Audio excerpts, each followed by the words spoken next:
sure this is broadcast. And over the past few years, I've taken quite a few calls when people couldn't hear or see the board meeting, so I just wanted to do all we could to avoid that. And all we need by state statute is to have the superintendent or his designee. Let me see where he is. I'll fill that in. He's with the cookies. Peter could have been his designee. So. You got Mark here. You have Mark Blunt's here. Mark, Yep. excuse me, I'm sorry. He's right There's there. Mark. Oh, now Nate's here. You were almost a designee, Mark. What's your musical? He's been waiting all these years. Thank you very much. I'd like to call to order this concurrent meeting of the School Administrative Unit Number 12, the School Board, and the Londonderry School District School Board. Today, April 4th, 2005, at 7:15, slightly behind schedule. Justine Roulau, if you could lead us in the Pledge of Allegiance, we'd appreciate that.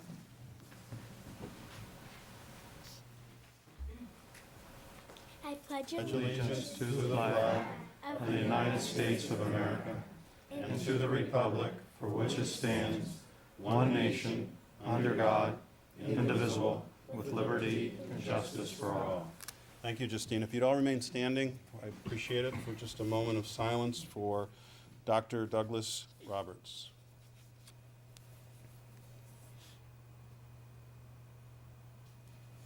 Thank you very much.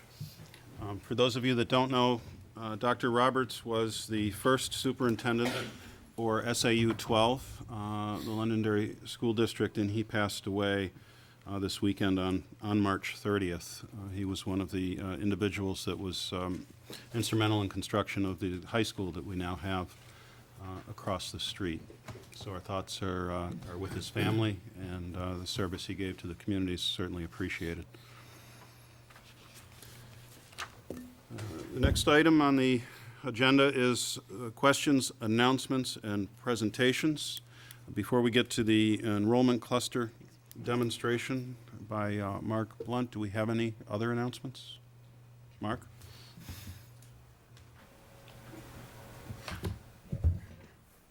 Just wanted to bring to the board's attention and the community's attention, a few weeks back, the Destination Imagination teams from the district participated at the regionals, and I just wanted to announce some of the award-winning teams.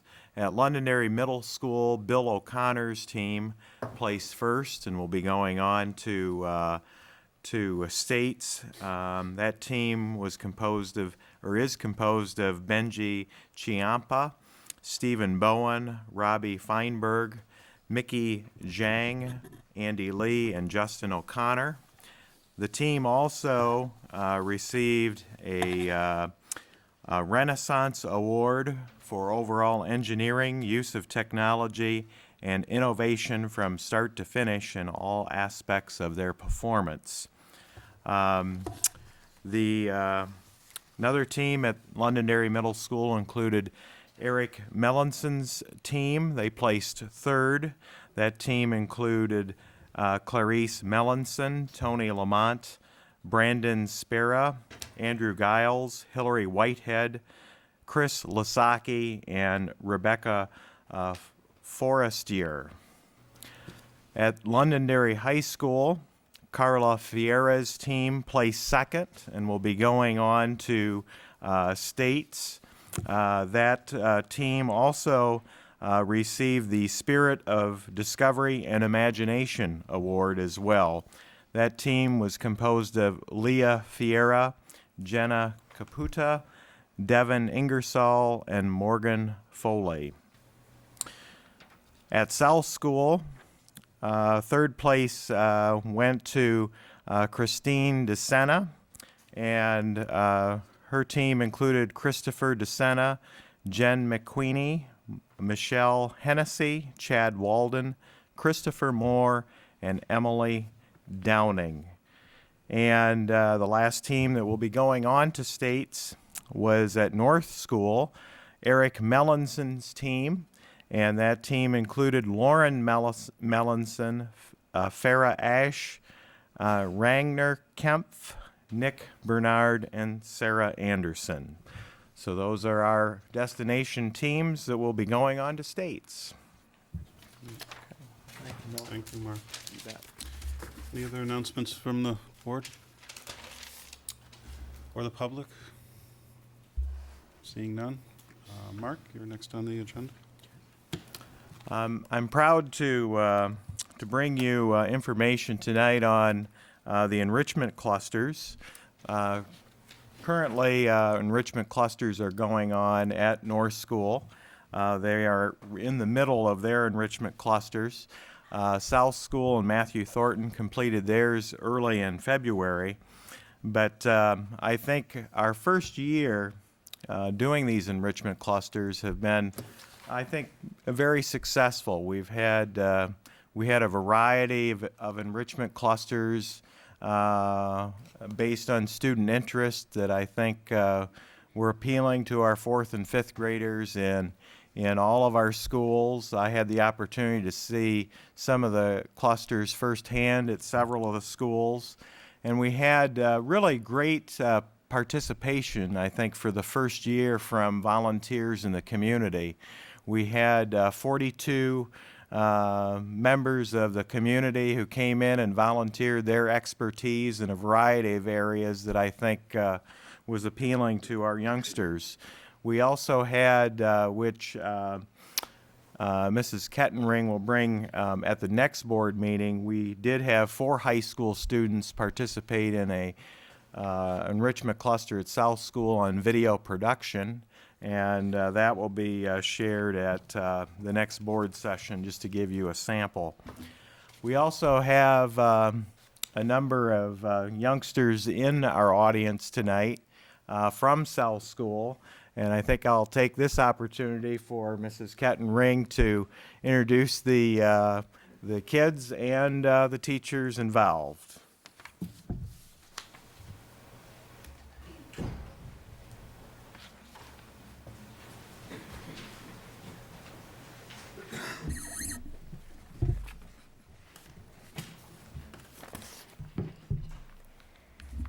First, I'd like to recognize the presenters for this enrichment cluster. This is the Newsworthy Enrichment Cluster. And the presenters were and are Jen Colantoni, a 4th grade teacher, and Ida Jura, 4th grade teacher. They were assisted by Karen Colley, 4th grade teacher, Pam Warno, a classroom special ed assistant, and Stephanie Delaney, a student teacher. Our presenters tonight to the school board are Jace Lamar, give a little wave, Justine Rouleau, Taylor Glenn, and Kylie Katayan. Go ahead. We're here tonight to tell you about our newsworthy experience. During our first session in this cluster, Suzanne St. Laurent, a reporter from the Lawrence Eagle Tribune and the Dairy News, spoke to us about how she goes about interviewing. We also learned about the role of photographer with assistant principal Mr. Gray. He showed us the different positions a photographer might need to use during a photo shoot. For the next 3 sessions, we broke into 4 smaller groups.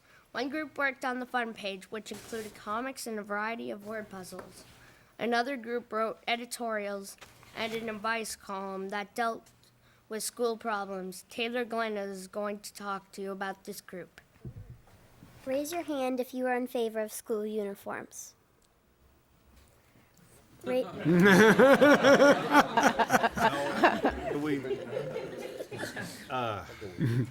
Me. Raise your hand if you think year-round school is a good idea. I learned how to express my opinions about issues like these, and by the way, I was not in favor of school uniforms because it eliminates individuality.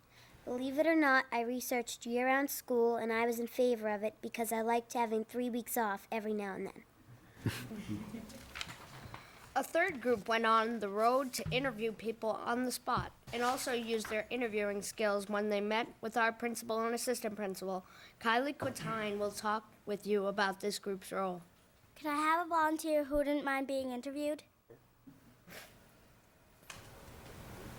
Can you please tell me your name and some facts about yourself? Oh, well, Just two. Who volunteered? My name is Paul Margolin, Margolin. I am a school board member, and I have lived in Londonderry for about 23 years. What was that? I have lived in Londonderry for 23 years. Do you think enrichment clusters is a good idea? I'm learning to answer that question so far. So far, it looks pretty good. I would like to introduce Paul Margolin. Margolin. He's in a school board meeting, and he's lived in Londonderry for 23 years, and he thinks that enrichment clusters is a good idea so far. The fourth group researched New Hampshire for their feature article and also conducted a teacher survey on their favorite winter activities. Justine Rullo is here to talk about this group's job. Raise your hand if you like to bike during the spring. Raise your hand if you like to go for a morning jog or walk. Raise your hand if you like to rake your lawn. We've got to watch that guy in the back that's raised his These are the hand. types of questions we use for a teacher survey during the winter. During this cluster using the internet, we learned that more people in our region like to snowshoe than any other winter sport activity. That was pretty surprising. We list many things for people to do during the winter. Everyone loved our topic sentence. Are you bored this winter? Sitting on the couch eating potato chips and watching TV. Finally, we all helped as layout editors, which contributed to our final product. We have brought sample newspapers for you to enjoy. Thank you for this opportunity to take part in the enrichment clusters. Oh, don't go anywhere yet. Don't go. Justine. Try to drag everybody back up for a minute. Great. Thank you, Jay. No, guys, go ahead and sit down. Wait, no, not that direction. This direction. Obviously, I need an enrichment cluster on. Interviewing skills. Oh, gosh, thanks for coming. Come on back up, come on. Thank you. Too quick for us. Yeah. They are. I wanted to know if the board had any questions for you guys. Is that okay? If we ask them if they have any questions? So, Dan? Ron? Did you enjoy yourself? Yeah. Yeah. Would you do it again? Yeah. Of the other clusters that were offered over at South School, which ones are you going to sign up for next year? Cup stacking. Yeah, cup stacking. Yeah. Okay, thank you. Oh, Does anybody think they'd like to try being a reporter sometime? Raise your hand. George? I didn't see any of the real reporters raise their hands. That's an indication or what? So what other clusters do you guys think they should have at school? We already know about cup stacking. I think they should have puppeting. Puppeting? Oh, cool. So you got to get those ideas in. Yep. Well, you guys did a great job. You really did a wonderful job. By the way, Heather, right? Taylor. Taylor, I'm sorry. By the way, Taylor, the reason that no one jumped to answer your questions is you picked two very politically hot questions, not unlike real reporters when they corner us. But since we had all the cameras turned on, I think the whole board was uncomfortable taking a position. But we appreciated your question. I think all you guys did a great job. Thanks for coming back up, and congratulations to moms and dads in the back too. Absolutely. You guys are doing a good job. Thanks, guys.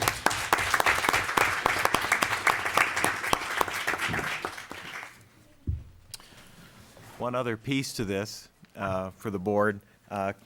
Carol Mack has a slide presentation of the Matthew Thornton clusters this evening, and I'll turn it over to Carol. You're not going to let Peter handle it for you? I was going to ask Zach to handle it.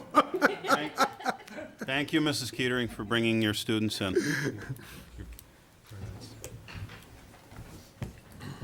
arrows, like lights. I think that would be a good idea, thank you. Some of them, Should come right up for you. try to just keep something on in the room. No, do that, hit, okay. No, click on, You know, right it's there. always tough to follow the children, but I'll do the very best that I can. We're very lucky at Matthew Thornton. We have a wonderful lady named Amy Zielinski, who's a parent and also a member of our enrichment cluster team. And Amy takes pictures of everything that goes on at Matthew Thornton. I'm sure some of you received some in the mail after Celebrity Readers. And she did a wonderful job of documenting our enrichment clusters. We worked really hard to make sure that we had a variety of clusters. We had some that involved families. I don't know if I'm talking into the microphone, excuse me. We had scrapbooking was a very popular cluster, and also the ancestor detectives who looked into their family's genealogy. The people that ran this cluster actually gave the students each a workbook to use, and they interviewed their families and did a wonderful job with that particular cluster. We got into some craft areas, and I've indicated on the side of some of these slides some of the comments that the children made in the surveys that they completed at the end of the clusters. We surveyed all of the students and all of the facilitators. So some of the comments you'll see were from the students, and some are from the actual facilitators. There's the quilts that are going to be donated to the Children's Hospital. And I think the children were very excited to find out that they could actually make things. We got into a lot of artistic areas. The patterning group actually wanted to take snowshoes out and do patterns with snowshoes, but the weather didn't cooperate. We got into poetry, and some of the students learned all different kinds of poetry and produced poetry books. We had magicians, and we got into some matter-of-fact things. This particular cluster, they gave out piggy banks to the children and taught them the art of saving. We had a community service group that went on even after the clusters were over. The group still continued on and did some collecting for a local animal shelter.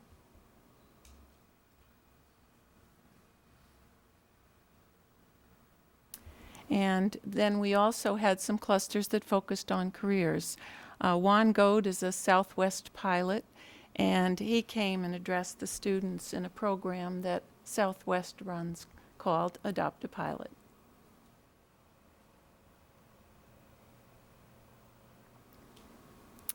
And we had one of our dads is an attorney, and he brought a female attorney from his office, and I think that was wonderful for the children to see that both genders can be represented in careers such as law. And our friend Mrs. McDonald talked about blogging with Jean Sand, the librarian. And the children learned that you need to have a backup plan just in case. We did have some technical difficulties with some of the clusters, but in all cases we were able to rectify it. The children learned some safe practices as far as blogging was concerned. So we had a lot of different areas, including technology.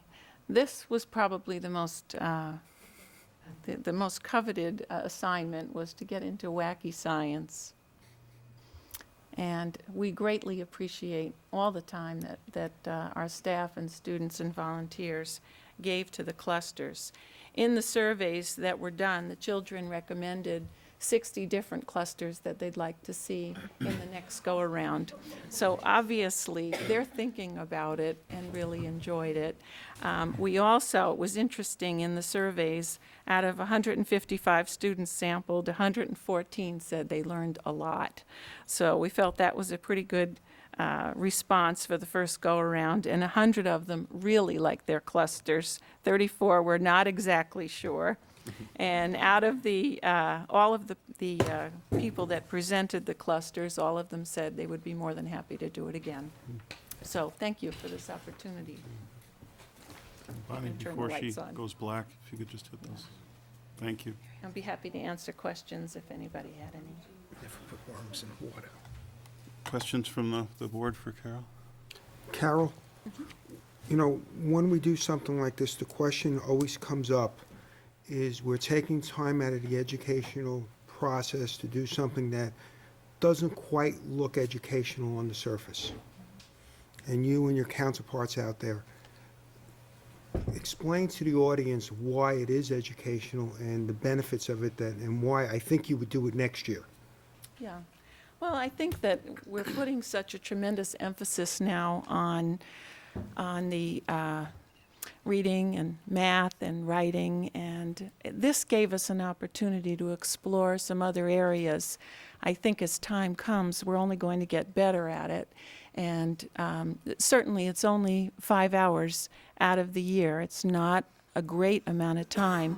And yet I think you can see on the faces of the children that were here tonight, on the faces in the picture, that the children really enjoyed it and were exposed to things that they might not otherwise be exposed to. And that's the biggest part, is the educational process, being exposed to items that they would not normally get exposed to. So it is very worthwhile. Thank you. Okay, thank you. Other questions from the board? Paul? Yeah, Carol, in fact, I would go so far as to say, or expect we could say, that not only are we exposing them to new things, but it's an opportunity to maybe put some things together that they're learning, reading, writing, arithmetic, whatever, and learn to write articles or ask the right questions. I would think it's a chance to synthesize some of the things going on in the school already. And as we get better, we'll find more connections to leverage. Would that be fair to say? Absolutely. Yeah, you look at the poetry workshop, and I think, obviously the children learned different kinds of poetry, and they're exposed to that during the day, but they may not have as much time to actually explore their own talents in that area. Within the limits of resources and time and such, would any administrators in the school who have an interest be able to get involved, whether it's the librarian or a teacher's aide or whoever? Well, I can't speak for my counterparts, but I know that we tried to free up people that were interested. It's always a challenge. Finding the space is a challenge, and finding the time is a challenge. But if something means enough, you make it work. That's great. I just had one last question. It was specific to one of the South School activities called Design Your Room. Linda? I read here, it says, are you tired of your room? Would you like to change the way it looks? In this cluster, you will use your everyday math and measurement skills to calculate your needs and create a realistic budget to redecorate your room. You can then share your plans with your parents. I'm just wondering if you had any surprise phone calls from parents at the end of that one. Well, the children had some very creative ideas in the first week, for maybe week 1, week 2, and then when they discovered their budget, they took the hot tub out of their room. They learned a lot. They learned a lot. That's great. Congratulations. Other questions? Just so people know, the board knows, but what day of the week is this held on, and the time during the day, that type of thing? This sequence, we did it on Fridays from 2 to 3 o'clock. Same here. Right. Thank you. And thanks for bringing the children. Thank you very much. Excellent, excellent. For the students, we start to get into a boring part of the meeting now, but we really do appreciate you coming. This is what it's all about, and it is not often that we get the students to come in, and particularly as bright as all of you were. We appreciate it quite a bit. So this is the point that it's easy for you guys to sneak out when we start talking about the boring things, but I believe that the press might end up grabbing you guys out in the hallway, the other press people that are all here other than yourselves, which now appears are press people. So thank you very much. The following meetings that we have coming up, we have April 18th at 7 PM in this room. That's a regular meeting.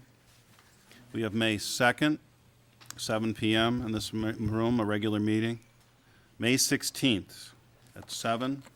May 30th at 7. June 13th at 7. And July 11th at 7. All of those meetings are regular meetings right here in the town offices, Moose Hill Conference Room. And nearly caught up. Next on the item is consent agenda. So move. Second. First and a second from George. Discussion on the consent agenda? Seeing none, all in favor? Aye. Aye. Opposed? 5-0. School Board Liaison reports. Whitney? My report's really short tonight, but news from guidance. Pinkerton Academy is hosting a college fair for interested students at their field house next Thursday, April 13th from 6:30 to 8. Tickets for the high school musical Fiddler on the Roof are on sale this week at during lunches and from students in the cast. They're $7 for students and staff and $10 for other adults that want to attend. The show begins next Thursday, April 13th. There's another show on Friday the 14th, and then there's 2 shows on that Saturday. Student Council is hosting a school supplies drive this week to be distributed in Iraq. There's a competition between the 4 classes and the faculty to try and raise interest and get more supplies in. So far, it's going really well. We have a big poster right outside the cafeteria of who has the most supplies in, and so far the faculty is winning, which really isn't a surprise, but and that's it. So. Great. Mrs. Me? Mine's pretty short too. Quarter 3 ends this Friday, and next Monday and Tuesday morning, A through C periods at the high school, the 9th graders are doing Iowa testing, first part of their standardized testing. George? Nothing since last week. Oh. I was at the Budget Committee meeting last week, and as representative of the school board, they elected a new chairman, and that's John Silvestro. And I told John I had 2 questions as he kicked off the year on expectations. One was that I certainly saw value in the board benefiting from any advice that the Budget Committee had to provide us during the course of or by the end of the budget season, prior to the time when they actually take an official vote for the public's interest, and hope there'd be an opportunity to share observations, conclusions between the 2 boards at some point, and that they would let us know ahead of time what the protocol would be. Tom Dolan was also there representing the council, and Tom and John had a spirited debate about the function of a budget committee. Tom pointing out that there's not a lot in the documentation describing just what the budget committee is supposed to do.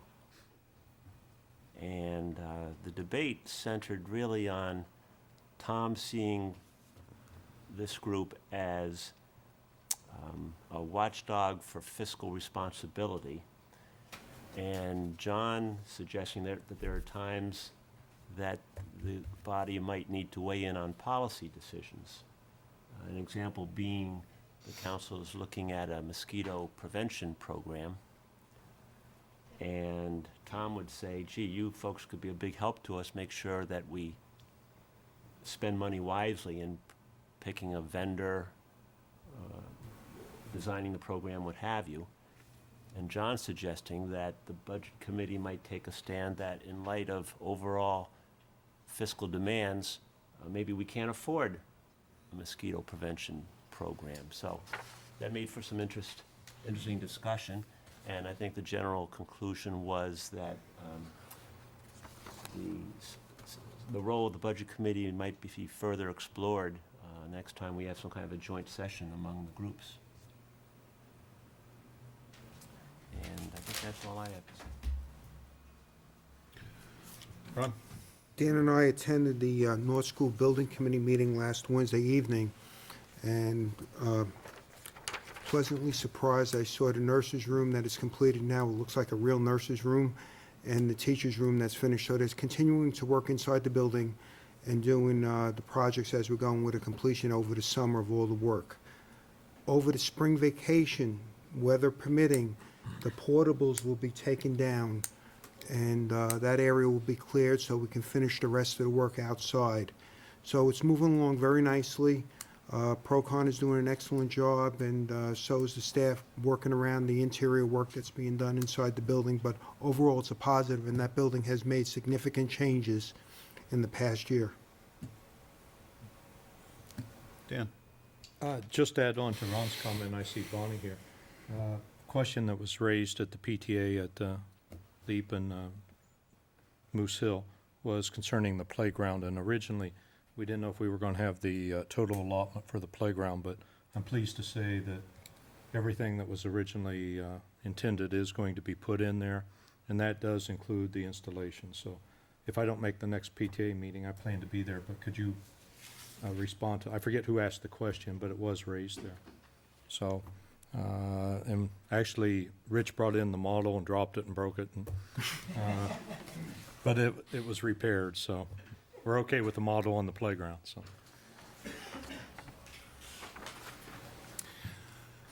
Thank you, Dan.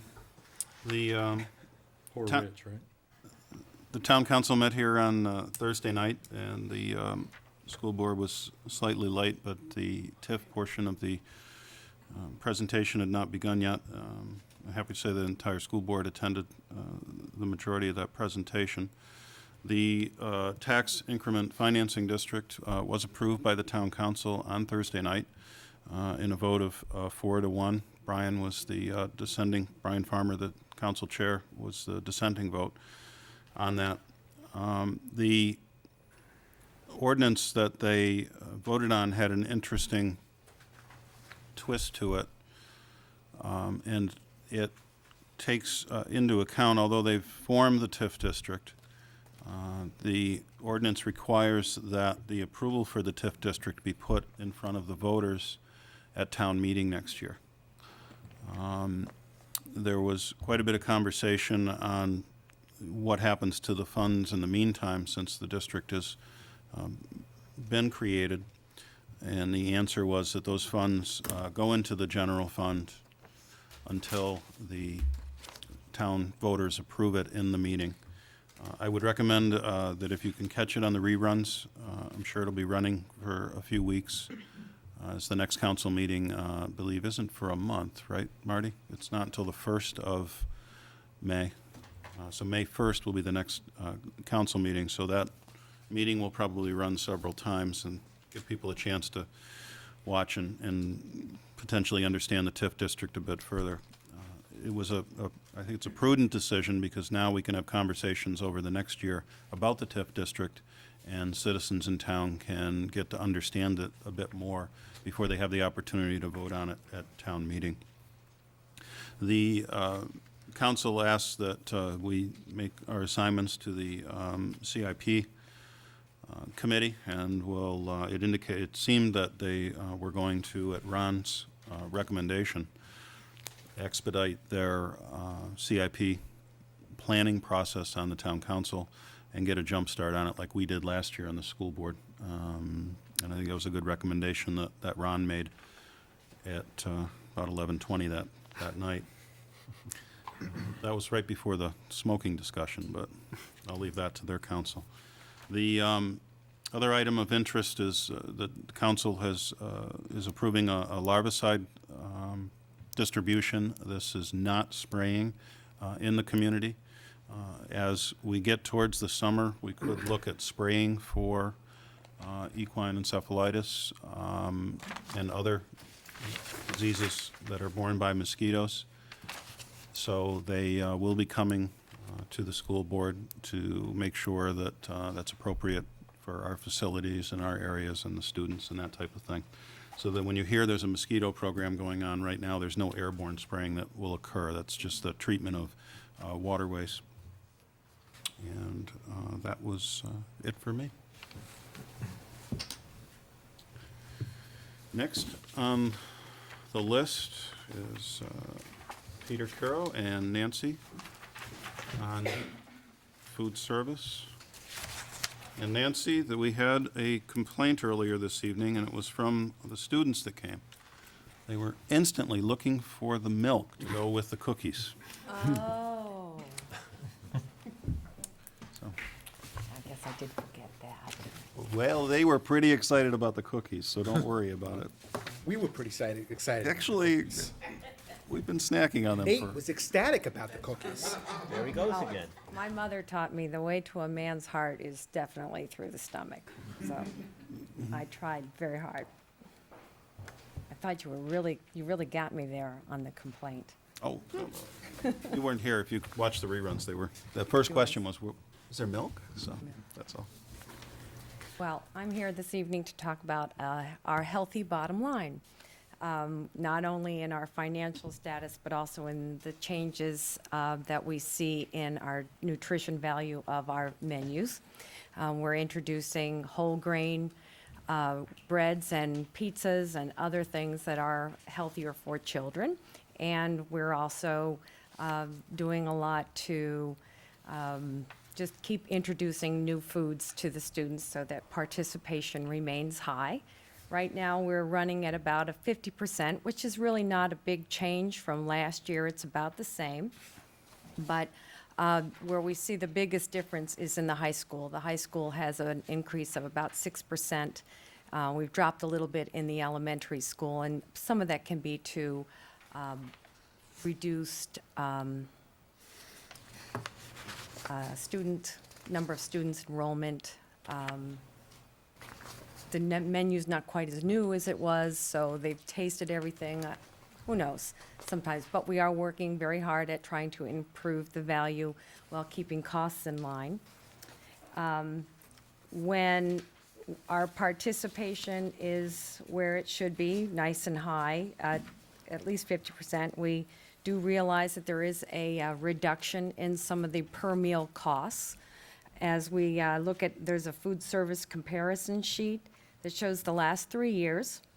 In 2004, our labor cost was 94 cents per meal, and today that expense is 76 cents. And I think across the board, food remains about the same, maybe a little bit higher, but most of the other expenses seem to be about right. We're also earning a little bit more per meal. There's notable differences in the federal commodities that we receive and also the state reimbursements.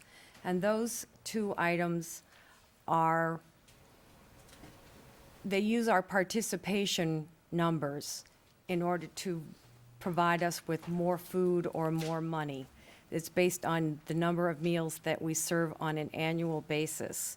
And because last year we served so many more than the year before, we're seeing a benefit in added commodities and added state reimbursements this year. You'll also see that in 2004, we were at a loss of 7 cents per meal, and today we are at about an 8-cent profit per meal. Those profits are being used, well, we'll talk about that in a minute. I did want to point out, based on finances, I am a member of a purchasing cooperative with 12 schools, Londonderry being one of them, of course. And there is a page here that just compares the prices that we paid last year to some of the prices that we're paying this year. We had a very aggressive bidder this year and are enjoying a reduction in our food costs as a result of that healthy competition in business. So right now, on an annual basis, we are, if you look at the 3-year projection, you'll see just how similar the actuals from last year and this year are. To date, the YTD actuals of 2005 and the YTD actual of 2006, you'll see that we do have an increase in income, and that's largely due to the commodities and the state reimbursements. We also, there's just remarkable similarities. The food, the labor, everything is very, very close. And last year, we were able to get rid of our almost $58,000 debt. And this year, I'm projecting that we will end up with about an $88,000 profit. Some of that, I guess it's 71 after equipment purchases. So we will, our reserve balance fund will stay black for quite a while. I see a nice trend starting here, and I think that we should be able to stay at our current meal prices for a couple more years. Obviously, profits are to go back into the food service program, and we do want to improve some of the equipment that we have in our schools. Presently, our dishwashers, I think the youngest one we have was at Matthew Thornton, and that one's 21 years old. And the oldest one we have is at the North School, which was built in 1967, and we will be changing that one this summer, which we're very excited about. It's kind of a dinosaur dishwasher, and the staff are getting quite excited about. Wait till they find out their hours are cut a little bit. No, they'll get to go home a little bit early.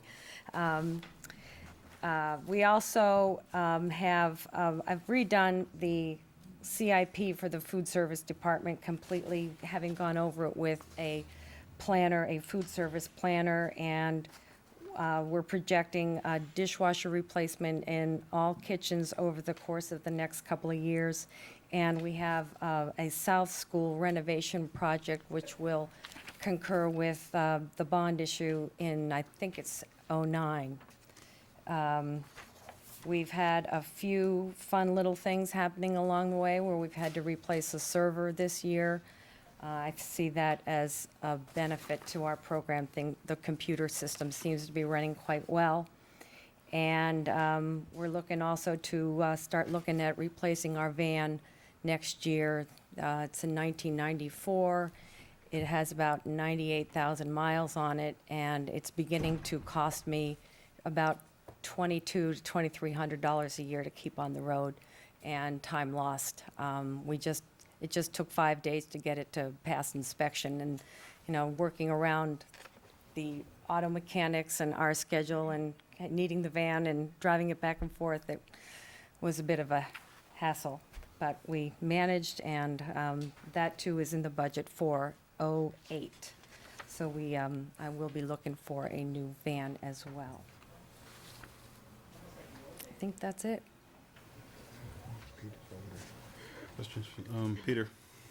The one page I'd like to bring a little bit of attention is, on the top of the sheet says, revenues, Londonderry School District, food service comparison. It has the cost per meal pages on it. I just want to point out a little bit, when Nancy first came here, and her number one goal was through menu changes and selections to increase participation. And that was really twofold. One, to get participation levels where it should be, so kids are eating, especially those that have co-curricular activities, be it athletics or band or after school. But also, as labor for the food service in many industries is pretty much fixed, they're there for a certain amount of hours, the more meals that are served, the less cost per meal gets generated. And what you see in the bottom is a positive trend. The net cost per meal from a loss of 7 cents to a projection at the end of this year of 8 cents. So that bodes well as far as trend. It shows not only on a financial basis, but it also shows that as kids are eating, and as a lot of our children are tied up in activities, and some of them don't go home till 7 o'clock, a healthy lunch is worthwhile. And so it bodes well on that end as well as on the financial side of food service. As we know, food service is a self-generating organization. General funds do not go into the operation of food service. It is funded by the sales of foods and the federal commodities received.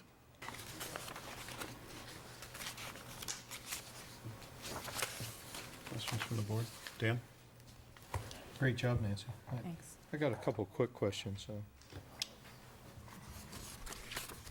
It came up several meetings ago. And how do we deal with food allergies in the district when we plan out our meals? Or when you put together your menus and items of that nature? Do we recommend those children to bring their lunches from home? It depends on the severity of the food allergy. We do have children that are allergic to milk, where they can't even have milk in products. So when I'm become aware of that, I generally have a meeting with the parent, either on the phone or they come into the office, and I review all the products and tell them what products their child can have. Okay. And so that they're aware of that on the menu. And we also have quite a few students on a gluten-free diet, which requires special bread, and they can't have regular bread like we do. And again, we keep in communication with those parents. We actually keep gluten-free bread and rolls and pizza So we around, provide so that that we well. do provide, as long as there's a doctor's note available and a diet order that accompanies that. We are required by the federal food program to provide a lunch for that child. I guess my question, celiac disease and a few others. My question is centered around, I realize we're required, and I certainly recommend that we continue to evolve that. But where would I find that? Is the cost of that built into this overall structure? It's just in there. It's, Okay. we don't separate it out. We don't receive any more money from the federal government because we supply a special diet. We just, it does cost us more. Right. And, I have family members who have celiac disease, and I know the food is much more expensive. yes, it is. And I was just wondering, I don't see that identified in here. I know we comply with it. Yes. And I also know it's expensive. I was just curious as Well, to that. I do buy the bread, bread mixes and make them myself. And when we have like a turkey dinner, I'll make homemade gravy so that I know that the kids can have it. And so we try to work around everything with what we have. And one last question from you, Steve. If I go to the page Peter indicated revenues, how is it that our milk costs reduced by 50%?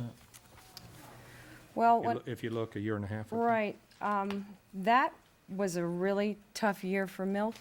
Oh, was that, That was the last year, and I believe when I was reviewing invoices, when I was first hired, milk was in the 19-20 cent per carton. It is down now significantly to 12, 11 cents a carton. It's a fluctuating milk price, very fluctuating, and I'm not quite sure why the prices went up, but I think that, ice cream, everything went up tremendously that one particular year. okay, I guess, fair enough. So it's a cost per purchase rather than a consumption. I mean, this number could have went down if we had 50% less milk sales too. That's true. So, but, okay, thank you. Is that what that, set up Nate with that? Thank you, Nancy, very good job. Thank you. Peter, any? Sorry. George? Actually, Dan asked about the, the milk question, but Nancy, you're doing a great job. Thanks. Just the fact that you're improving quality of the product, you've increased the consumer base, it actually sounds like we're running a business. Wow, it's It's a amazing. wonderful thing. It is. Thank you very much. Paul? I was going to ask about milk, too. That's a hot topic tonight. Well, we didn't get any with the cookies. It's gotta be. That was it. That was it. Milk on the brain. You mentioned that, Nancy, the high school participation increased 6%, and I think it should be noted that's 6% out of a total maximum 100% participation. It's really about a 15% increase over the previous year and 60% over 2 years. So it truly is a remarkable increase in meal participation. Right. And speaks very highly of all your efforts, so that's Thanks. great. Just a couple little things. When I was looking at the capital improvements list here and there's plans to replace all the dishwashers, are there some special circumstances at North School that makes that more expensive to do than the other schools? What we're doing at North School requires a lot of custom stainless steel work to be reworked or to be brand new because of the space and the size of the new dishwasher versus the size of the old dishwasher. It's causing us to cut, paste, and do that with stainless steel is quite expensive. Okay, that's the 39-year-old dishwasher. Well, you know, it's quite young, but we'll take it. And also, in the estimates, I know some of these are round estimates of some of this capital. Does that take into account disposal costs or installation costs? Is that included in these estimates? I believe it is, and those would be if we replace the equipment today, so that in a year from now, we could probably put up a 3 or 5% increase, but I'll review that with the consultant on an annual basis. Good, thank you. Ron? Couple of questions. Middle school two-way radios? Well, they've been using radios to communicate between the MPR and the kitchen, so that they make sure that they have plenty of food, and their radios died. Okay, one of the things at North School, as we did the renovation, the dishwasher was included in the renovations along with some other equipment in there as part of the renovations.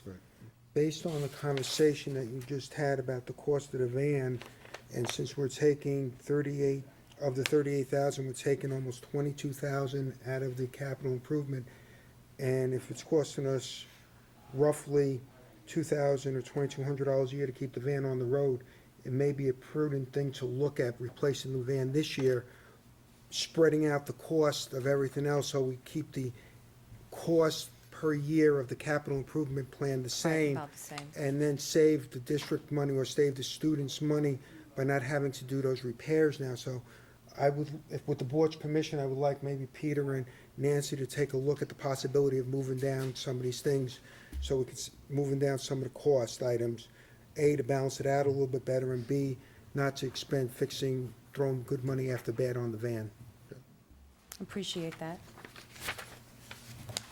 I want to talk about the van too, so before we consensus, well, The only last thing I want to say is on the participation, if we remember, and I can do this because I got my kids in staggered years, the sophomores that are ending will be the first year, will be is the highest group that are bringing the ID cards from the middle school into the high school.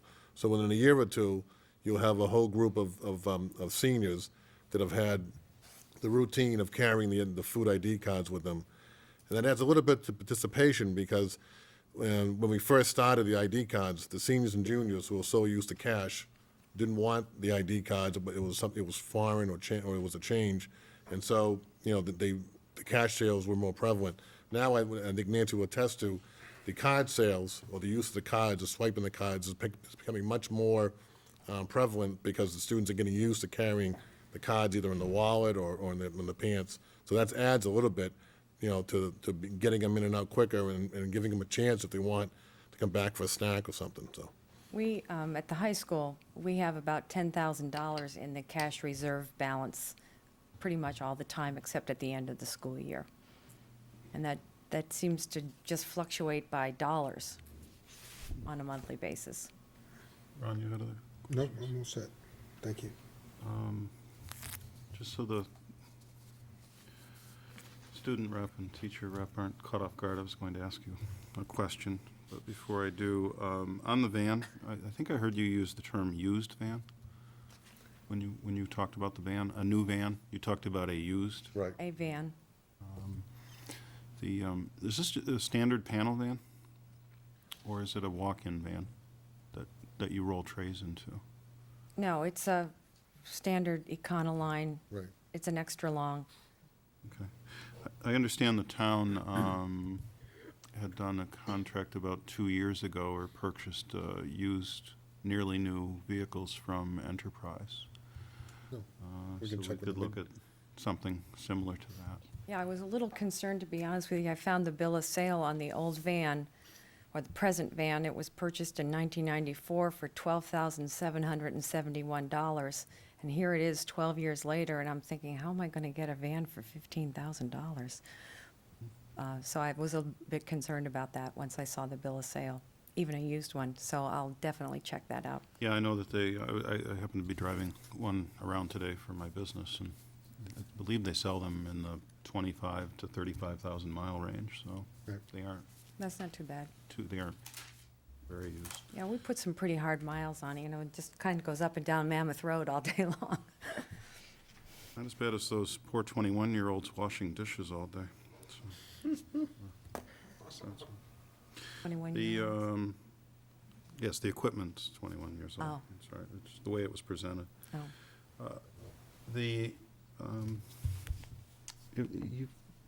Either of you would like to give your opinion on the food program, since you've both seen a change over the years. But you're Feel not on the free, spot. unless you didn't get an opportunity to get a cookie. Those that came in late, if you pass through that door, there's a large tray of cookies. Feel free to help yourselves. Sure. Well, I just was thinking that I think the kids are using the cards more because mom and dad are probably putting the money in the account and they're not the ones pulling it out, at least at the high school. So that might help. That's been the best thing for me. I don't usually walk around school with money or my pocketbook, and when I found out that Mr. Elefante had money on his card and that we could put money on our cards and have them scanned, I like that. I know a number of teachers have done that. So that way if I'm up there and want to just go in and grab something, I can. The quality, the choices, I think everything's a lot better than what I've seen in a good chunk of my 21 years here. So, you know, I certainly don't go up every day, but being able to print out the menu, I print one out and stick it down in the 600 teachers' room so people have an idea what's up there. And I see a big improvement for mine. I don't have CAF duty. I've been lucky enough to escape that for a while, so I can't speak for being in the cafeteria and students, but I definitely see a huge improvement in quality and choices and like that. Our adult population has definitely increased. I mean, it's gone from 2 to 35 this year. You know, I think when I first came, I think people were still a little bit hesitant. We weren't serving that many adults. We are serving quite a few now at the high school. The other schools have not quite come around, but. See, Jim's a wonderful influence at the high school. Well, he does have some magnetism that he He's not here. It's not here. He's not here? Okay. You can take the message back to him for. And I understand you deliver to this complex also, We do deliver. and per fee. Oh, well, sometimes. So that the school district office and the town council, I'm sorry, the town employees Right. have access to the Yep. food program. Yep. Would you like to say anything about the food, Whitney? Sure. I know since my freshman year 4 years ago that it's changed a lot. I mean, I remember I never really used to buy food at school. I used to always bring my lunch, but now on occasion I will buy food at school. But I know all my friends do, and they'll forget their cards a lot because we are seniors and we're still not used to it, but they enjoy being able to have mom write a check and bring it in. That's the greatest part, that they don't have to carry money with them. But I wasn't here on Friday, but I heard that in C period study you brought I did. pizza, a new type of pizza she is introducing to the cafeteria, or to the high school. And everyone loved it, and I don't know if you're actually bringing it, but I missed it. But apparently she brought out this really good pizza for everybody to try. We'll be having it on Friday. There we go. So they're making improvements all the time. It's gotten quite a bit. We have quite a bit more since my freshman year. So. The pizza is very good. Yeah, it is. It's too bad they don't have a retail store. But it's made right here in Londonderry, right by the Stonyfield Farm place, Gill's Pizza. Nice, real exciting. So maybe this will help our dropout rate? Since they don't have a retail store? That's in a different subject tonight Nate will be discussing. There'll be more people to feed though because of the 18-year-old. Right. Peter, there's been quite a bit of press in Derry about accounts. I guess parents have built up large accounts and all that. Do we see any of that here? I can answer that. Oh, I'm sorry. That's all right. Looking at Peter as a finance person, but that's great. Thank you. Right now, at the elementary, we have about a $300 debt. In the middle school, we have about a $600 debt, and at the high school, we have about $1,000 of debt At the schools. at each level, yeah. Elementary, the Matthew Thornton and the North School are probably in the $50 range. South School, the manager there has worked very hard. Last year, we were in the $800 range, and now we're down to about $200, $250 range. So she's working very hard to keep that at a manageable level. I think one of the differences that we have, knowing Derry, the director over there, they have a policy where child will get fed a regular school lunch, and they just allowed the accumulation to just keep happening and happening and happening. And they recently started setting limits and, giving them what we call minimal lunch so that they still get something to eat, but they may not get the regular school lunch. To that point,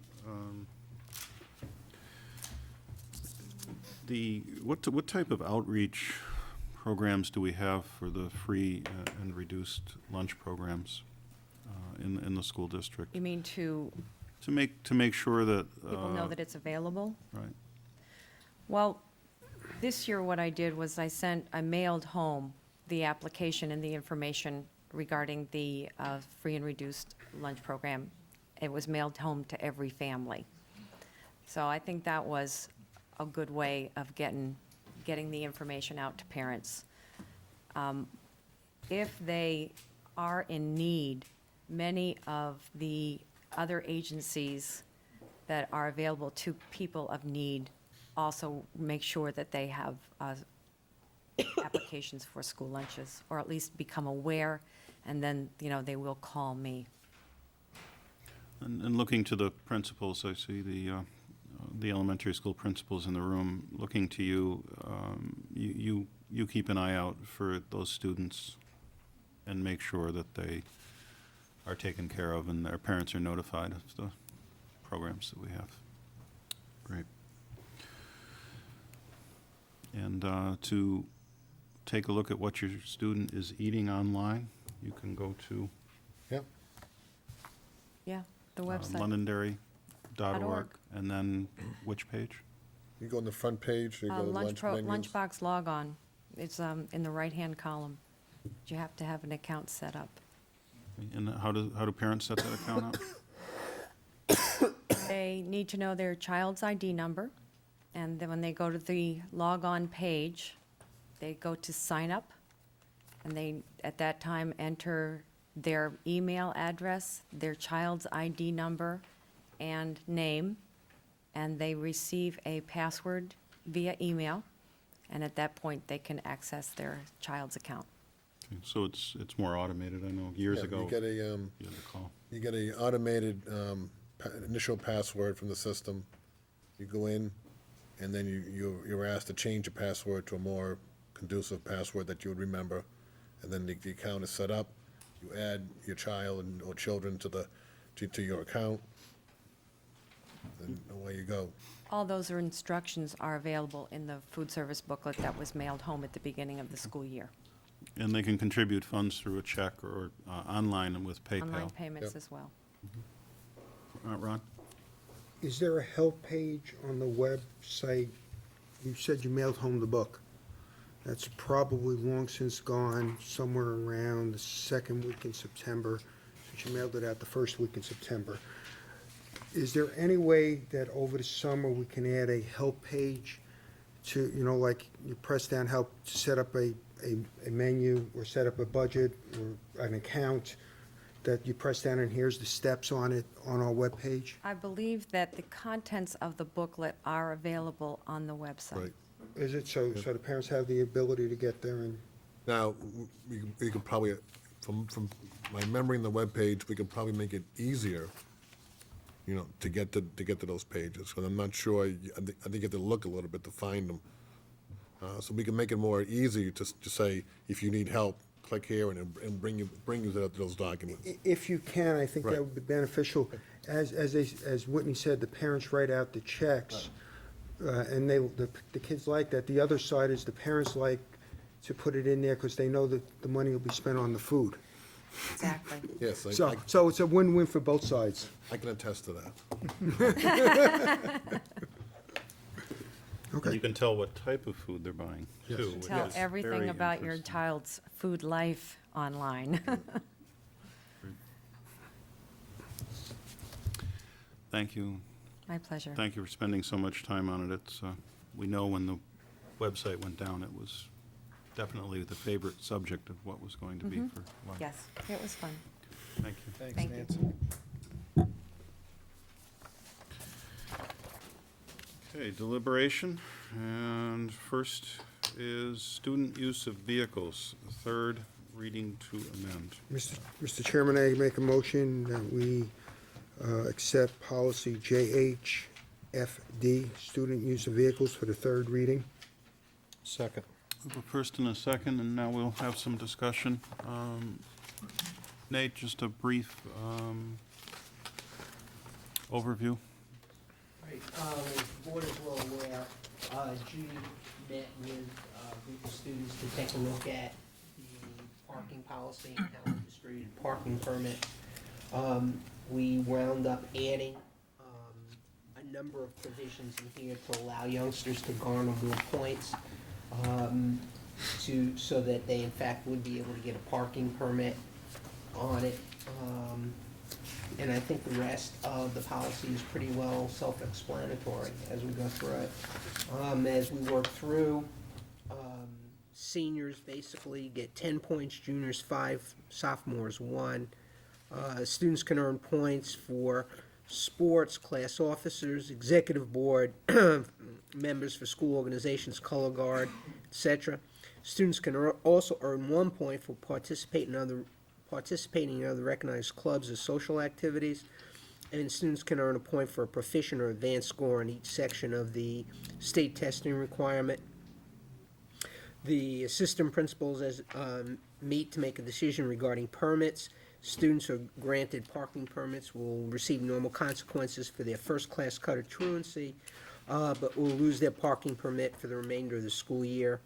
In no case may a student, regardless of age, drive to or from field trips, etc.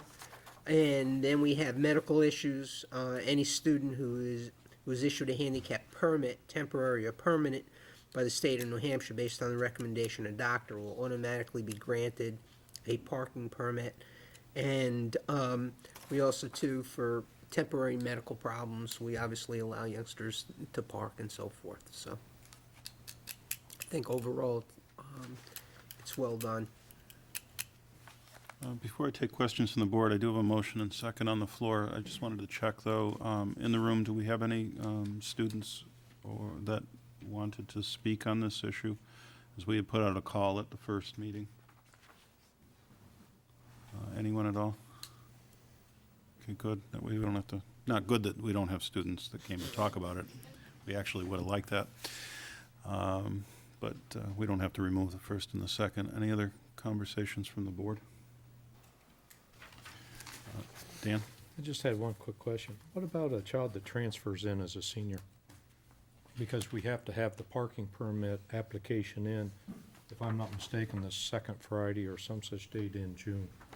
And Judy said the other evening that all seniors, because seniors are automatically allotted 10 points. So if I transfer in, and I'm a military child or something of that nature, have we allotted out all our permits and I can't get one? Good question, Dan. I don't know, my guess is that there might be in fact some, Whitney?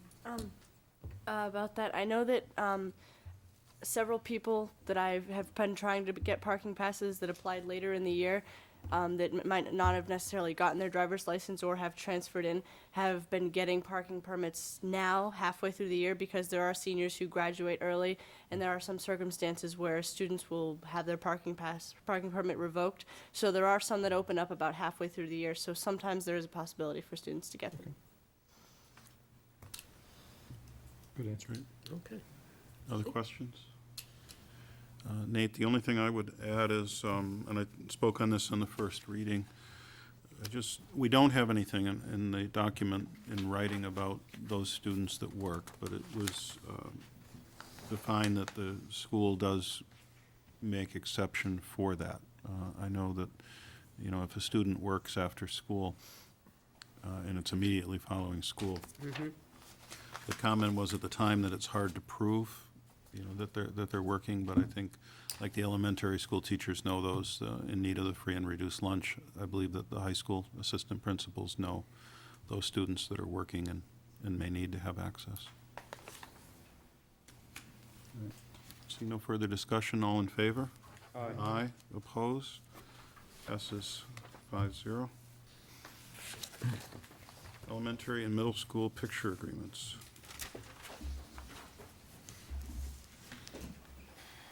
Presentation? Yep. First thing I want to mention about these contracts and the one with the Y also kind of was the same. The contracts or agreements that we're going to discuss, really agreements that the board and the school district are making on behalf of parents and students. And what I mean by that is there are no funds from the general fund or any grant funds being expended or appropriated from the school district for these services. These are services or contracts the school is making with vendors to basically come on campus, if you will, and provide a service to the parents and our students. In this case, we're talking about the student pitches at the 3 elementary schools in Moose Hill, so that's one thing I wanted to make, you know, that there's no money going from any of the funds. The process we took on the pitcher agreements was there were 3 areas that we were concerned about and reviewed. One was price of the individual packages. Second was the relationship that the principals or other building administration have with the vendors, and also any feedback regarding quality or service being provided to the parents from the particular vendors. In this case, we're talking about Hockmeyer, Grondins, and McLean Stevens. In all the cases, middle school and the elementary schools, the principals in all locations were very supportive of maintaining the vendors that are currently servicing their schools for student pitchers, both because of the relationship and the ongoings that they have with the current vendor. They have received very little negative feedback from parents. I mean, in this industry, you know, if I said there was no negative feedback, it'd be a lie, because obviously somebody at some point doesn't like either the service or the quality of the pitches. But for the most part, talking to the principals, any and all disputes were resolved in their eyes quickly and to the satisfaction of the parents. We did not go out for a formal bid. We did this process, if you remember, 2 or 3 years ago. What we did do, however, is ask around other school districts to ensure that the pricing of the packages that we were getting was comparable to what they have. And what we found was, you know, the packages presented by different vendors and photographers are always different, but all the pricing we got was in the same ballpark as what other school districts are receiving. The contracts are structured so there is a 2-year option, and that kind of goes along with the idea that if 2 or 3 years from now, or 3 years from now, in these contracts, the same relationship is there, the same quality is being presented to the parents, and the relationship between the administration and the vendors it would be our recommendation to pretty much establish a new contract and keep a two-year rolling option going until we either find that either pricing is getting out of line, relationship is breaking down, or some reason why we should probably go out and do a formal bid. And at some point, you get like 5 or 6 years, you probably do a formal bid anyways. But being that this is not a contract where the district is doing business, our main purpose is to ensure that the parents and the community is getting a fair price, that the administration, the relationships between the administration and the vendors are strong, and so forth and so on.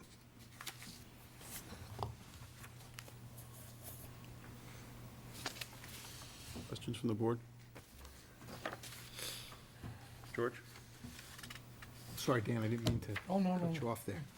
I guess, Peter, the one question that I do have is, with 3 different vendors involved, how do I assure the parents that I'm getting them the best price? Because it seems to me that an economy of scale over the course of the 6 buildings would be more beneficial to the parents to have a single vendor.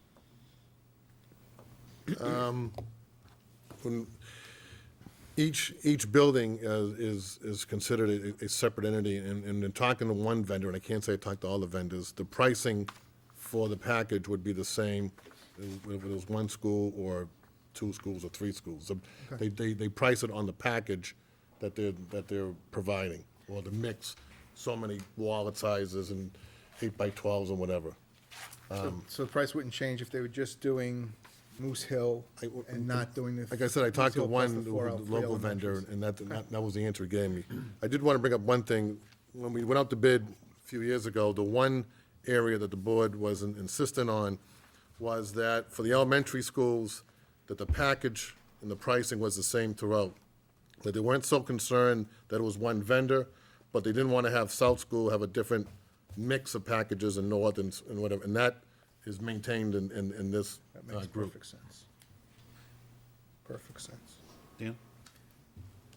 Peter, we ask this in most of our expenditures that we request the parents to outlay. And I never thought about this as we've been sitting here all these various years, speaking of this. But do any of the vendors offer any kind of a package where a single 8x10, if I say I have 3 or 4 children in the school, and we offer our trips to Washington D.C. and food service programs, and we constantly offer financial considerations. Do the vendors do that? Or? Yes. It's a simple, either phone It doesn't call, say or I'll that use the in here, word, but- phone call, I'll use the word email, or communication from building administration to the vendor that child X, Well, I might have 3 or 4 children in the Right. district, sure. the child or has financial situation, they'll provide a standard package at no cost. Okay, so that's, They won't it's get- not in the contract, but that's implied Yes. with the vendors, and that's been past practices. Fair enough. Thank you. Any vendors here? Thank you for consideration of that. Okay. Thank you. The 2-year option comes back to the board, correct? Yes. And I believe we did a district-wide bid on this 3 years ago, my first year on the board. Correct. So we took a look to make sure that the pricing was, And that was a formal, advertising in the newspaper and all that. is there any, to Dan's point, do we have any data on situations where we've assisted parents in need? I wouldn't be privy to that. That's one of the more highly guarded, confidential items. That goes right along with the list of foods of free and reduced lunch. Steve, I see some of the principals shaking their heads, so apparently there have been people that approached Yes. you. Okay. And I certainly understand the confidentiality.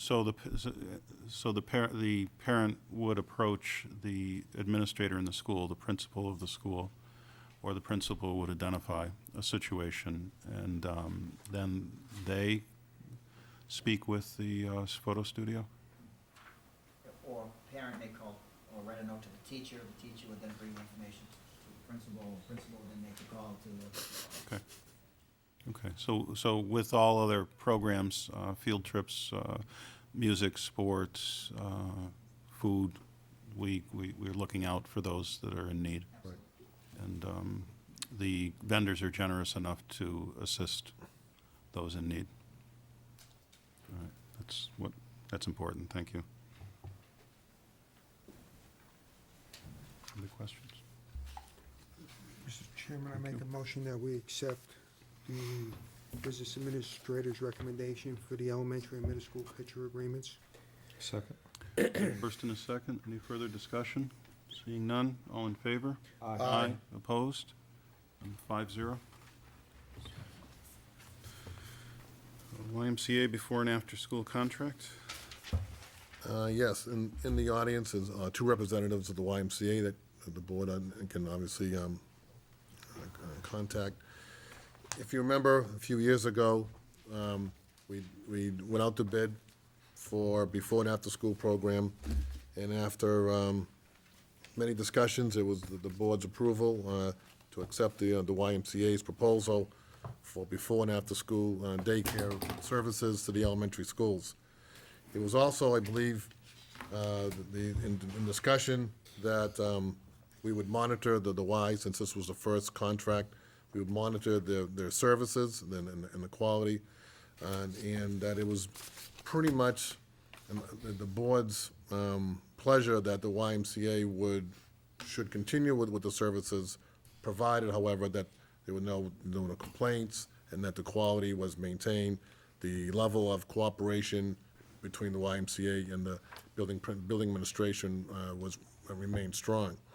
I had a meeting, Linda Kinnan was not able to attend. I had a meeting with Carol Mack and Rich Achille over obviously the school packet, the school pitches, and also the YMCA. I did speak to Linda Kittering, and all three building principals are in full support of maintaining the YMCA contract for the before and after school daycare services in their buildings.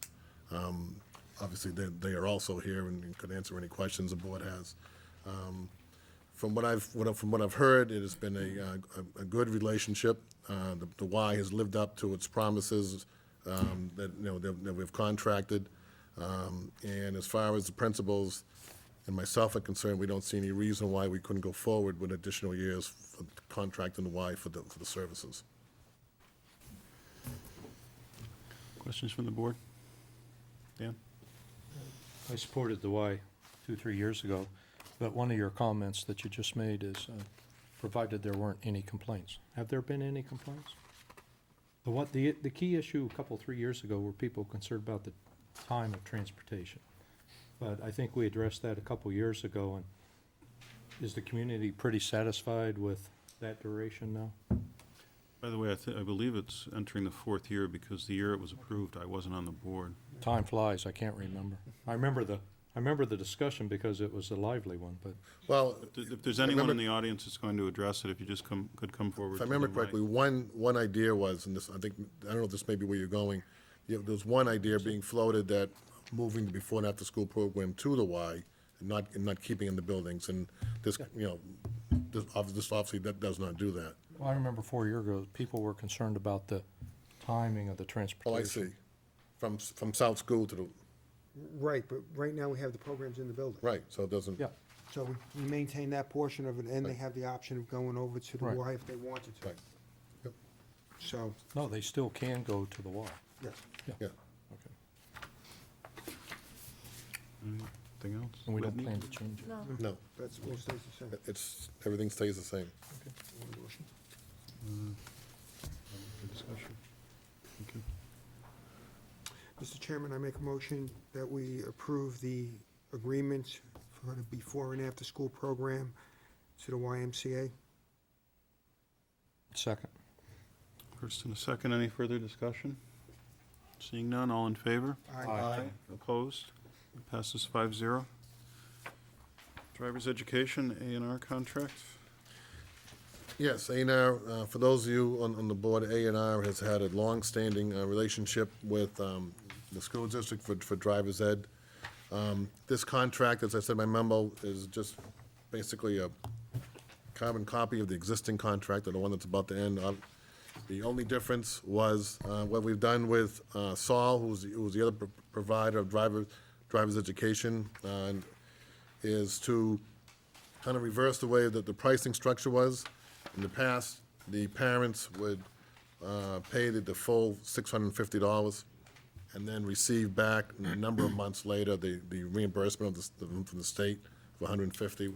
What we've done is, and this was actually Ron's comment, kind of reverse that, have the parents pay the net, and then have the $150 go directly to the vendors. And Saul has started that as of January, and in fact, Dennis Roy, who's AR, has already started that with the group that started in March. Other than that, the contract, the wording, all the liability, everything else is the same. In this vendor, pretty much same with the pictures and the why. I haven't heard, and I talked to Jim, any reason to not approve this. Again, the satisfaction from where Jim would hear it probably before me, has been very satisfactory. The idea of having the two driving ed vendors has done just what the board wanted. I have heard very little timing where the students have not gotten their first choice, and if they didn't get their first choice in driver's ed, they got their second choice. And probably the only few times they didn't get the first choice is they walked in the day before it started and asked, to go into class.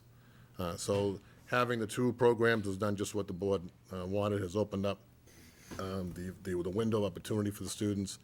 And also, like it's doing now, just to reiterate, they do have driving during the day. If a student he has a study or during lunch, they get the driving or partial, the driving done during the day. And that was the bottleneck of all the areas of the driver's ed classes. It wasn't the classes at night; it was getting the required driving time.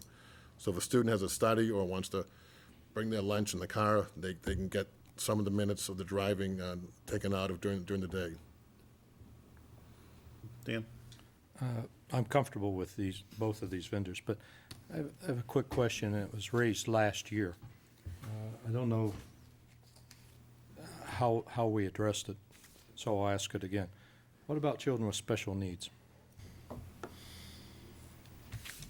not sure where we ended up. That's what I'm saying. I don't think we ever ended up. So I guess I'd ask the chair if we can put that on as a subsequent topic, because there's a proportionate share of students within our district that I don't know where they go, or, where they can go for these services. The cars have to be specially fitted or whatever the requirements are. I think there are a couple of vendors that I'm aware of, and we can certainly get that information. If we could get that Sure. and alert parents of those children where they can go, because I remember somebody pretty close to us didn't know the answer to that and was looking for some assistance. So if we could follow up on that, Sure. Yep. that'd be great. And they would qualify for that $150.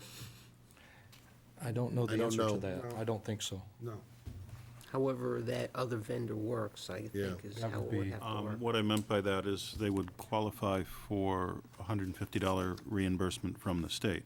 I would believe so, depending on Well, who the- something that who can be part of vendor- the research who the that ve- someone's yeah, going to do. who the vendor is. Okay. But that- I think it's right.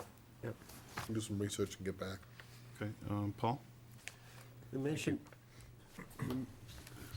when we were talking about the photographer's packages, it was mentioned, one of the terms of the contract is that families that might have some trouble paying for that service would be helped.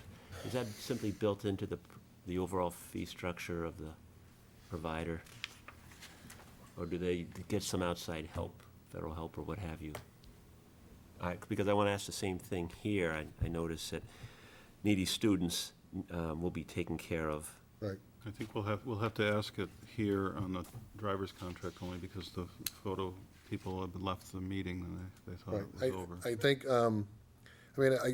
I'd have to believe that somewhere on the line, it's gonna be built into some cost structure to handle it, but I don't think it's as much as you think it is.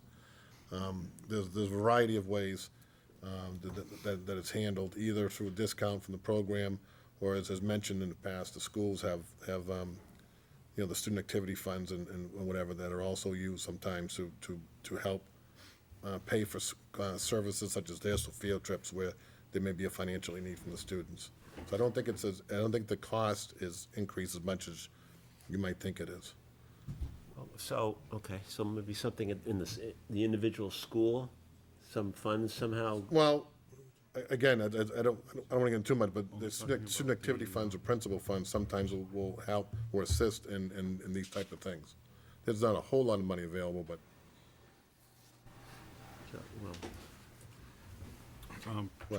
I'm sorry, Ron? I guess, sorry. I in think this Ron's going case, to address your in this question. case, the driver's ed the driver's ed is covered. is covered, right. Right. But he mentioned he opened up the whole No, area. no, we're only of, gonna, we're only We don't need to discussing go the back driver's there, ed. but It's covered, Ron, how? In the driver's ed, if you read the contract there, item number 6. Right, The contractor will provide a classroom scholarship, right, so that it's in his fee structure then, he has to make Yes. it up. Yes. yes, There is no other outside. no. Right. And again, that gets back to a letter from the principal or a designee to, in this case, Dennis Royal, A&R Driving. Okay. And they take it on face value of the principal. Okay. My other question is, do we have anyone from A&R here today? No? So I don't know if we can answer this, but I'm curious, the instruction here is probably dictated, the general parameters of it by state law. Yes. Imagine what needs to be covered. Yep. To your knowledge, I have to assume they would cover things like, topics like driving under the influence? I can attest to that because my sophomore had that class the other night. So, I'll see your sophomore about that after the meeting. Thank you. He doesn't remember what was said because he was drinking. Any further discussion on the A&R contract? Have a motion? Mr. Chairman, I make a motion that we accept the A&R contract for driver's ed. Second. The first and the second. Seeing no further discussion, all in favor? Aye. Aye. Opposed? 5-0. School board liaison assignments. In your package, you have 2 forms. One is last year's form, and one is completely blank. And I'd like to briefly, because those in the audience or at home may not know what we're referring to as we look at these, I'm just going to quickly read through the categories and the items that are in them. If any board members see something that's not correct, we did go through this last time, let me know so that we can make sure that Nate gets the spreadsheet changed. There are 4 different categories in the school district. We have the A group, where 1 board member must attend, a B group, where a board member should attend, a C group, where a board member should attend, for those that thought there were differences between B and C, and a D group, which is a point of contact. And the A groups, we have the Budget Committee, the Capital Improvement Planning, Communications Committee, Curriculum Coordinating Council, the North School Building Committee, Special Education Committee, Town Council, Support Staff Contract Negotiations, which will occur this year for voting on at the end of the year in March, Vocational Education Committee, South School Design Committee, and the Auditorium Study Committee. Under the B area, and I'd like to say that the current seated board, I believe, is 100% of the board attends at least 90% of these meetings. So although they're a B priority, we feel they're very important and we enjoy going to them. High school PTSA groups, the Matthew Thornton PTA, the middle school PTA, the Moose Hill PTA, North School and South School PTA. Under the C area, we have area school districts, Athletic Fields Committee, the New Hampshire School Board Association, the S SERESC,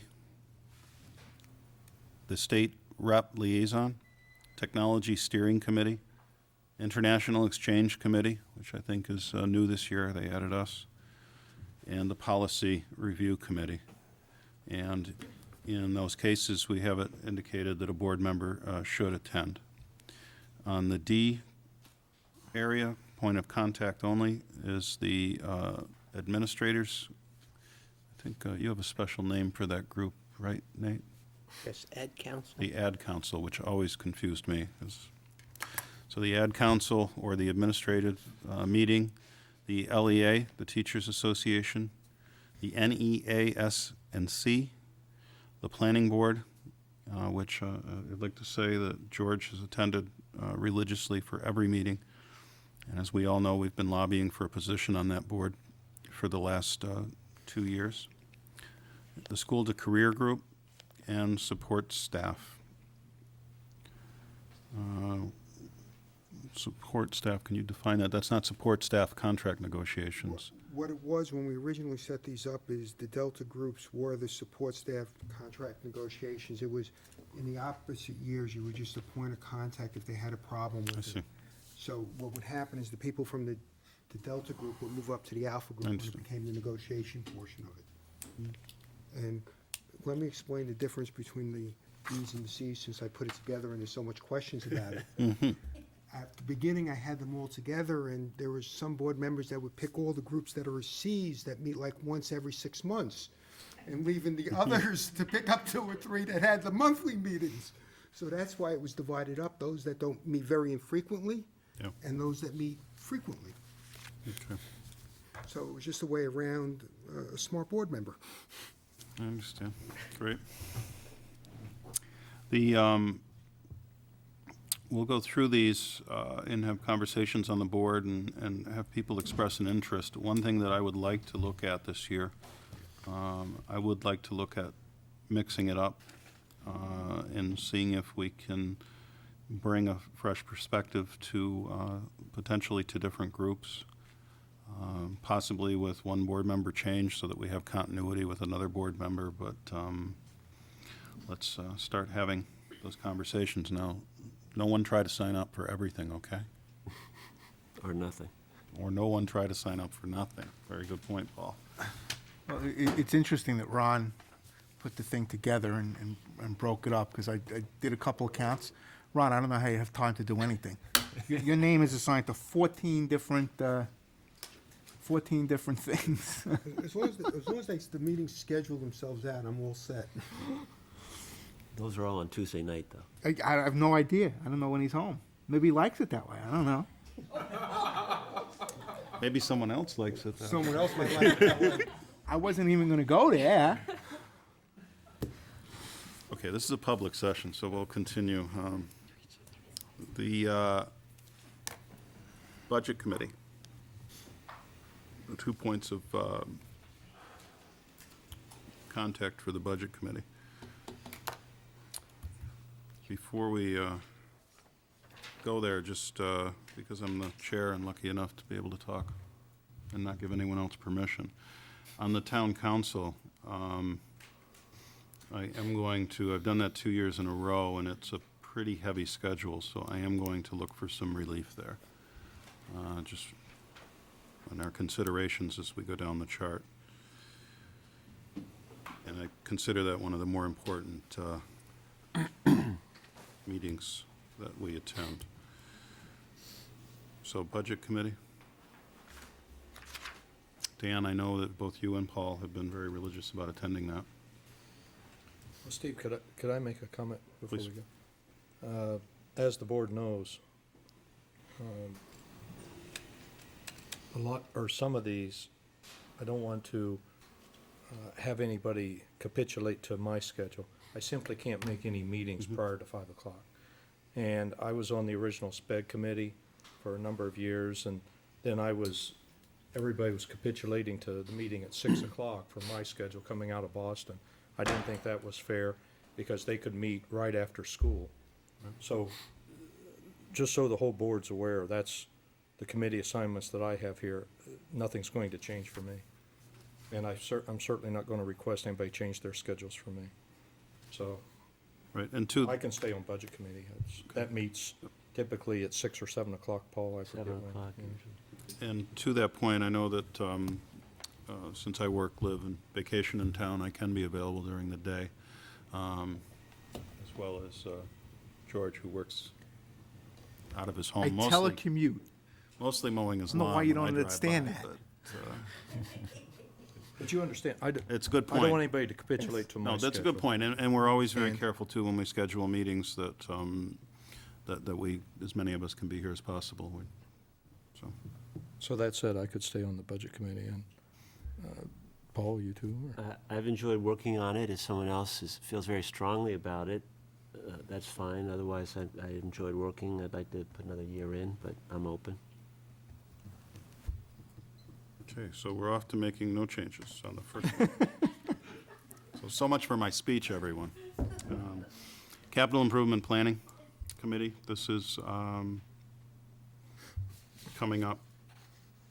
And this year, we will be looking at South School and the, Next year. right, next year. But besides the point, Capital Improvement Planning Committee looks out into the future. So we'll have a number of items that we'll be looking at from our side. To continue on Dan's thing, I'd like to stay on that one. I was the alternate to that, but Ron went to every single one of them, so. Actually, Well, you went to one. yeah, that's a good point, though. I would like to say we had 100% attendance on that. There was the last meeting, both Ron and Dan could not attend, and they asked me to, and I did.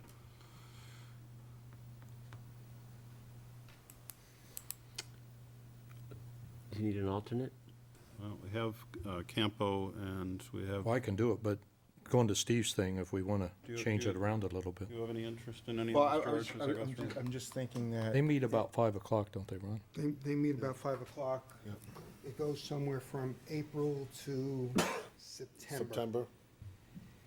I mean, if we go further down, Steve, and you start looking at the South School Design Committee and an auditorium committee, it may make sense to keep continuity, since the potential is that there is potential there that those two projects will have to go into the CIP in the next year or two, or 3.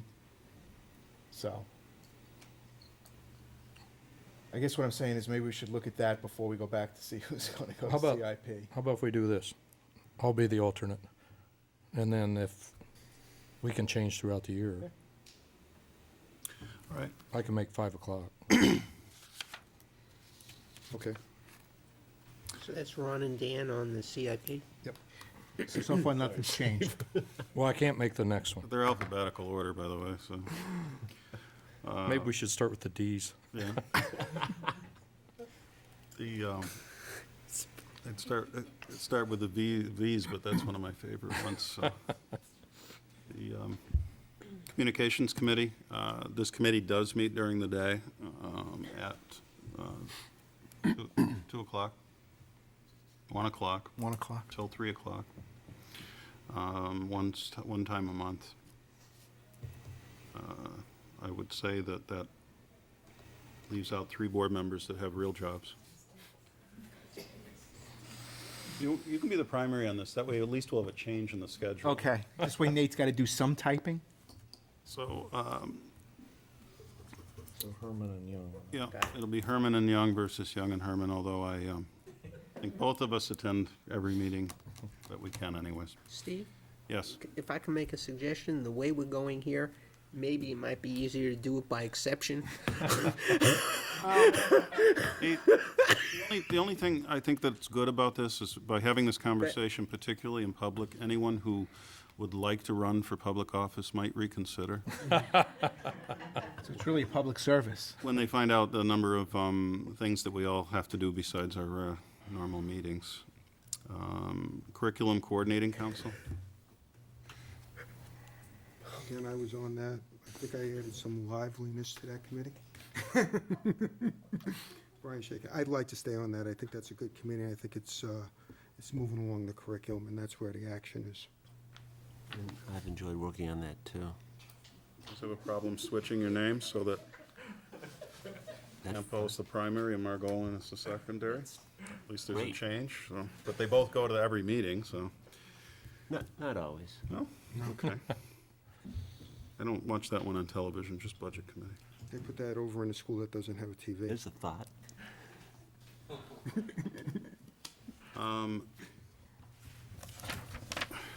Let's see, the North School Building Committee, and this is still on here because we haven't finished the building yet. For continuity, I would assume we won't make any changes there since we're just about finishing the building. Right, there's about 2 more meetings to that, Right. that committee. One in May and probably one in July. Right. Right. And my compliments to both of you for attending all those meetings and being available to the board to give us a status on it. It's been great, and we're almost done. We're building the building around a dishwasher that's 32 years old. 39 years old, thank you, yeah, as I understand it. Special Education Committee. I had an interest in this committee when I first started on the board, but Ann was on the committee at that time and didn't, she really wanted to stay on it. So I offered to allow her to do that. But if there's going to be a swap or some assistance on town council, George, I think you have scouting meetings on Mondays. Yeah, Monday nights I have scout meetings. So So that town puts you council I out on cannot town do, right? council. Ron, is there any way that you could, I cannot do it until June. I've got a class on Monday nights That's until right. June 17th. Which meeting are we talking about? Town council. well, we're talking about town council, but I was actually thinking of sliding into special ed to make up for Well- stepping out of town council. Well, if nobody has an exception, Ron, why don't we put your and I name down for town council then? Okay. Or Paul, did you want to do town council? I liked your first suggestion. Okay. You don't meet during the If- day, right? If either one of you has an issue with that, I would also attend that, if you're first or second, and if, I know school vacation week you don't meet, do you? Next one is what, May? May 1st? May 1st. Oh, then We send out the agenda well. Missed the cookies, so. See it anyway. I'm okay. So you can put me down for that.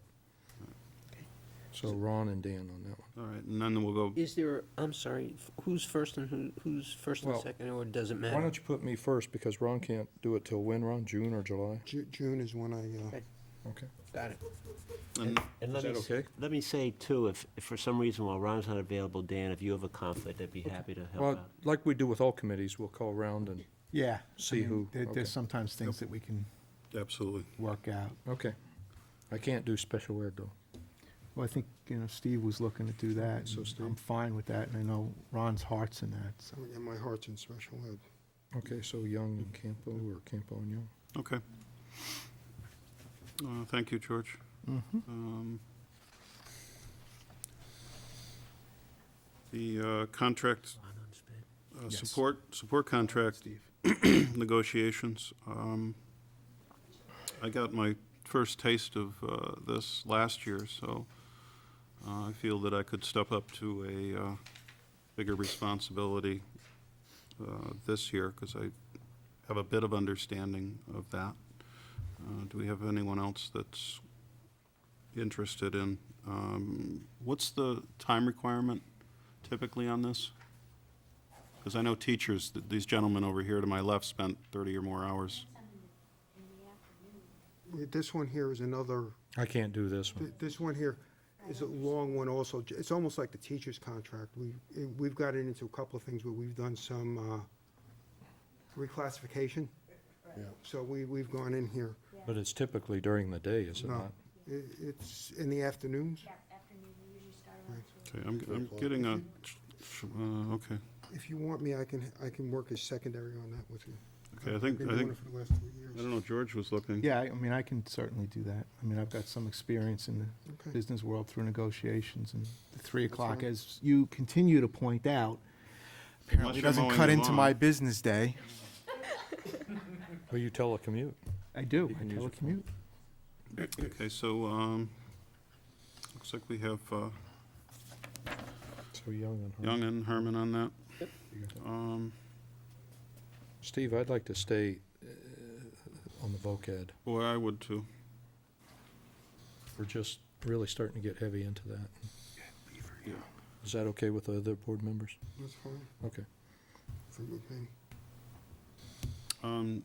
South School Design Committee? I assume we would do it like a building committee. So, They typically morph into a building committee. so I can do that. I can do it as well, Steve, if you want. Okay, so we have Beaver and Dan can be the first name. George. The auditorium study committee, I had two members that had thrown their hat or had a request on that. We haven't gone through the list of all of the people. Do we want to hold off on that committee this evening until we have that conversation?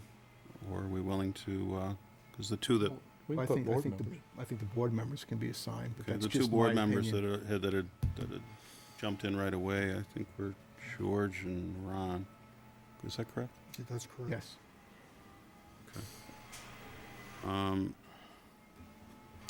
PT, down at the B category, which you still have to go to all the meetings. The PTSA high school groups. Do we want to go through an exception? Is there anyone that wants to change? Yeah, I need to change the middle school because it actually meets on, not the second Thursday, it's now meeting on the second Wednesday, which is the same as the planning board. And I think that, as you know, like you said earlier, Steve, we control so much, and planning board has such an impact on what we do that I think it's important that, we stay there. So if I can get somebody to do the middle school, I'd be happy to take one, on either one of the middle school. Dan, I'm not sure you're ready to give up the cookies at the Moose Hill yet, but By the way, on that note, could you put George in for planning board and put me in for second and change the category to A, unless the board thinks that it shouldn't be an A?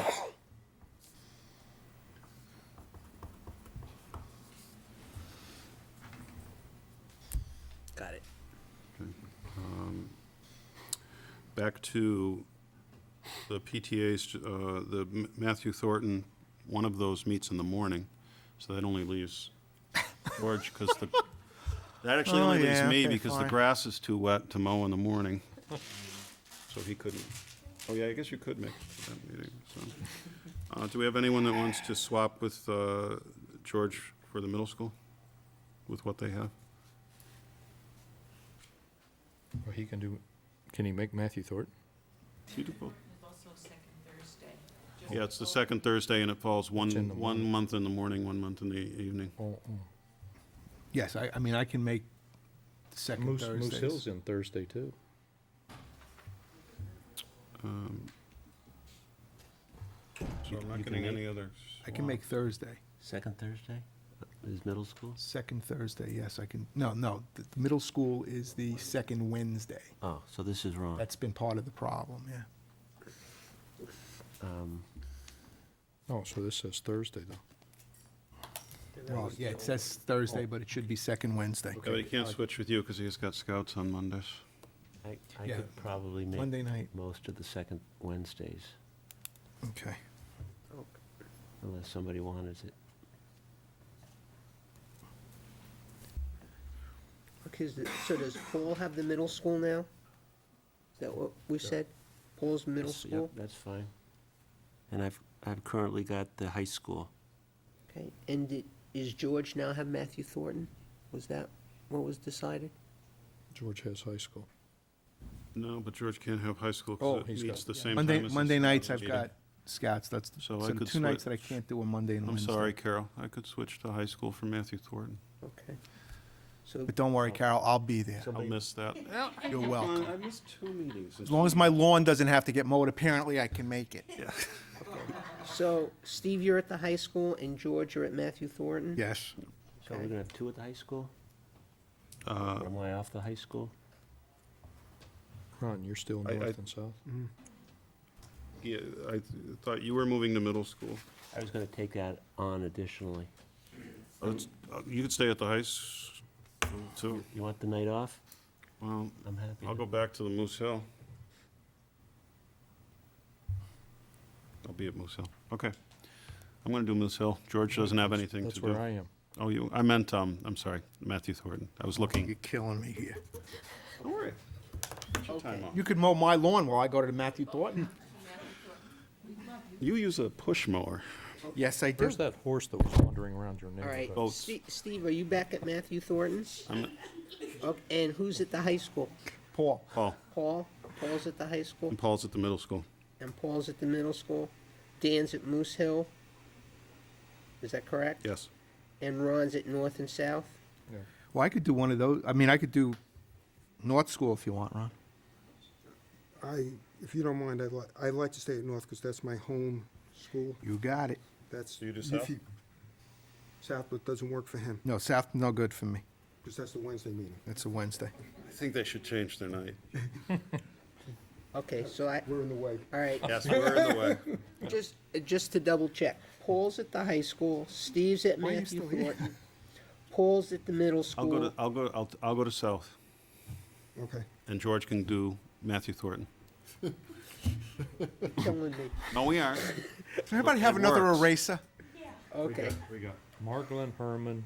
The PTA's buy the pencils and erasers, so. Margolin, Young. We got change on. okay, so Paul's at the high Good school, heavens. Yep. Steve's at Matthew Thornton. No, George is at. George is at Matthew Thornton. Chinese. I'll just go through it. This is who's on first. Paul's at the high school, George is at Matthew Thornton. Mm-hmm, Paul is at the middle school. yeah, Dan is at Moose Hill. okay, Ron is at North. I'm moving to South. okay. Mr. Chairman, and the reason you wanted to do this in public was what? Because it's required, since we aren't impugning the reputation of anyone. We should ask Nate to repeat them. No, Okay. please. We're almost done, and we're still on time. We have 20 more minutes on time.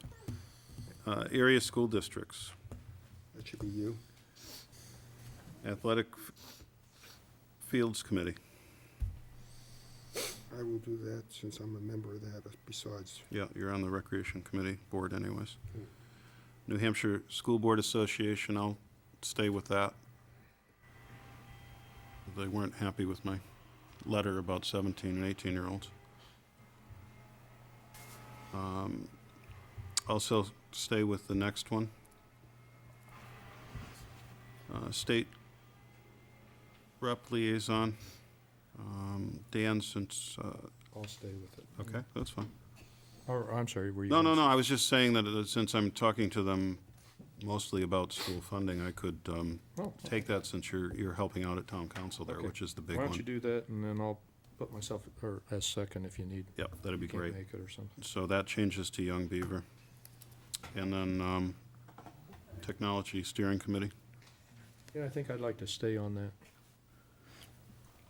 I would also like to stay unless someone else has a reason.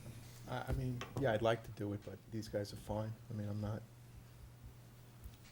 tied to it. We Oh, discussed. I tell you, this. I've been on it for 6 years. You can, it makes some sense for some transition then. Okay. So, and if you can't make it, just give me a call. and Absolutely. They meet at 6 o'clock, so I can make those, but is that not right, Sue? We're gonna continue that. Fine. Because we got a lot of citizens that works out for too. So that's Ron and George? Yep. Okay. All right, so now that we're out of must attend and should attend. We've still got the international exchange and the Oh, policy. I'm sorry. The International Exchange Committee, which was new this year. We've had that, We had that last year, and we, that was hanging around when we used to have a lot of international exchange students, so. No, there was a request from, okay, so maybe I've got it misunderstood. I thought Art Rugg made a request to the school board for the International Exchange Committee that, and I believe you volunteered for that with our sister city, Russia. Oh, okay. That's what that was about. I don't remember. We've had this committee around for years. Okay, so maybe Last that year, we wasn't it. never got a taker for it, so. Is it a we're- town commit, is it a town committee? Yes. Oh, What is it, Marty? International exchange, it Yeah. promotes, in this particular case, it promoted relationship with our sister city of Russia, sponsoring, they had entertainers come over and they entertained in the Yeah. school system, and they went through and met people in the town and so forth. I did have a request during the year, and I thought that Paul I had guess they're picked up interested on. again, Yeah. Russia's contacted, they're interested again in having some type of exchange and possibly visits. Nate, do we, in January, in Moscow. Moscow, Maine? Nate, do we have other international exchange students attending the high school? Have one or two. But there's no group that gets together and promotes No, we that had experience? some issues. I'll just leave it at that. Oh, gosh, look at the press. He's like, It was too cold. you could have left it at that. All right, so our exchange with our Russian sister city in January is not going to occur because they would have to go through our budget season. So, do I have it, this is Art Rugg's committee, do we have any volunteers that we can put down? You can put my name down, All right, we'll put, something happens. You get a free babushka. if you'd like to, Is that a small child? or- Is that good? No. If Nate said it, it probably What's a involves babushka? food. luckily our sister city isn't Londonderry, and it would be haggis. It's a scarf. See, there you go. I grew up in Ohio. And They weren't called babushkas. Policy Review Committee. I'm sorry, was there somebody on that committee? Was that Paul? Paul. Policy Come on, Review Nate. Committee. If no one wants it, I'll look at it. It's just a way to. I thought that was your idea. I was interested in a couple more Wait, do we days, have, so. do we have a policy review committee? I think, No, but I thought no, that, but Paul had Paul floated had the idea, suggested- so Oh, okay. we were. But we haven't appointed one yet. No. No. So it sounds like that's Margolin and Campo. He can be Right. the first one, I'll do it, but that's not a problem. Well, I was calling for us to get on some kind of a regular schedule for keeping our policies updated, whatever that means. Ron suggested that we make a. have He liaison. called for it and you suggested it, so it sounds to me like you two guys are on the committee. Not a problem. Aye. Not a problem. All right, great. We'll handle it. Poor Nate. Now, I'm going on the exchange visit when you have your meeting. Take your babushka with I'm taking my if they have babushka to and do- I'm going. They have to go to Russia. They got a lot of time. They could read all the policies. okay, So Nate's on the International now we're on the Exchange ones Committee. that By candlelight.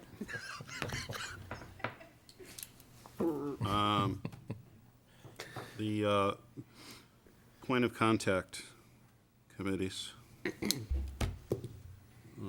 Administrators, meaning Nate never invites us to that meeting. No, yeah, this, I think, this isn't for really like ad council or whatever, it's for, I was on it last year, Nate. It was mostly due to contract negotiation. yeah, or anything like that.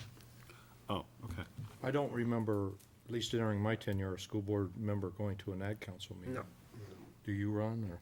No, So again, it's not intended for that. all this is the bottom numbers here for the administrators, the LEA, and support staff, were just areas that would be point of contact in non-negotiated years. So if they had a problem, there was someone on the board that they could contact. That's So all I- that was. I can stay there, Steve. Okay.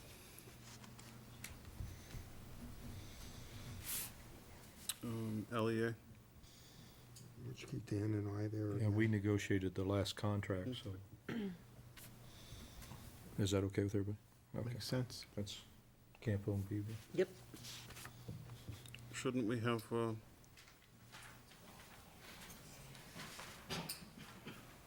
NEASNC? That's the Northeast Accreditation Association for the high school, and I don't think we've got anything scheduled for next year, so, but you just keep it there. So that would have been, remember, 5 or 6 years ago, there was an issue with the size of the library?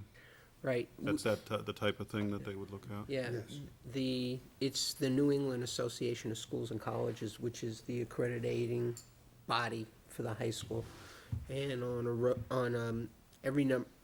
I think it's like every 10 years, we go through a process of accreditation. We'll leave it blank, put my name on. Okay. I hate blanks. It's an engineer thing. And shouldn't we have a category for the health professionals? Yep, That's moved off? that's correct. It should be there, too. And, Yeah, who Did- you and I did, Ron? yeah, Ron and I did that. Allied Health? Yep, And, so it's Stephen Ron? so that's the only one that we've added so far. And the planning board, I hope the board understands what we're trying to do here. I mean, George has attended every meeting and had me sit in as his replacement. I think our concern is that the planning board is making they should be making decisions, but that's where we find out when we're getting, 20 more 4-bedroom homes or Right. appropriate industrial development, and all of those things affect the revenues and expenses in our school district. So, and we'll continue to lobby and need be at the state level if there are regulations that are not providing us a seat on that board. School to career. I think Paul does that. Yeah, I have a fair number of interactions with Gail on things, so that probably is a good fit. Stay. Excellent correspondence today, by the way. I thought that was a good job. And support staff. Well, you guys got it up on top. Right. Yeah. We'll I move just that put, up. sense, That's right, so I that just comes put- off, I'm sorry. That moves up to the top. All right. That was painless, Somewhat. but important.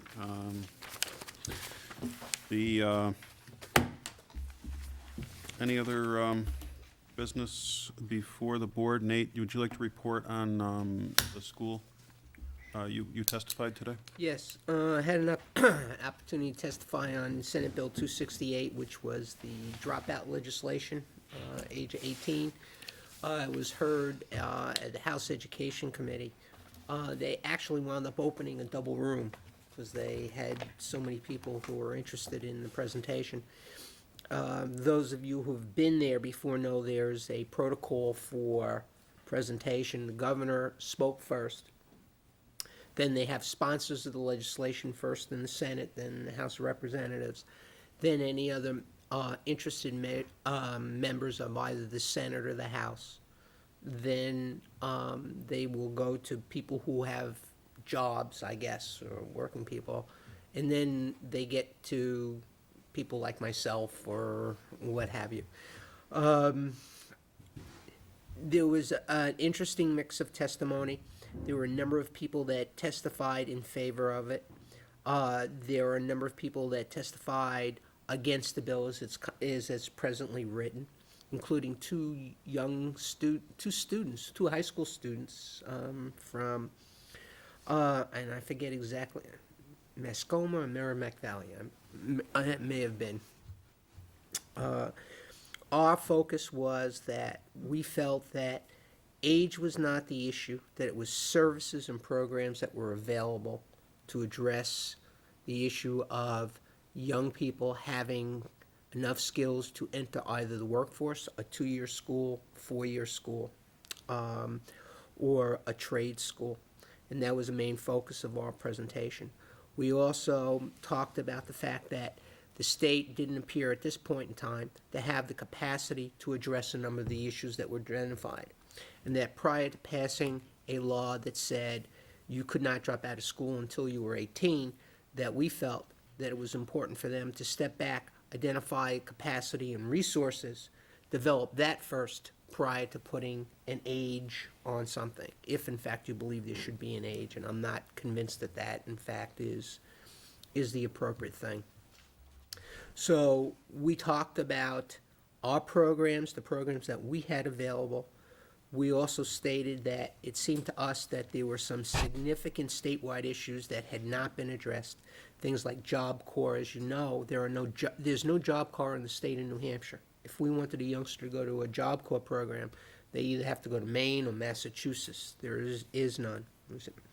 There was a concern on our part regarding drug and alcohol rehabilitation facilities in the state. That's a significant issue. There aren't, and that those I felt was state responsibilities.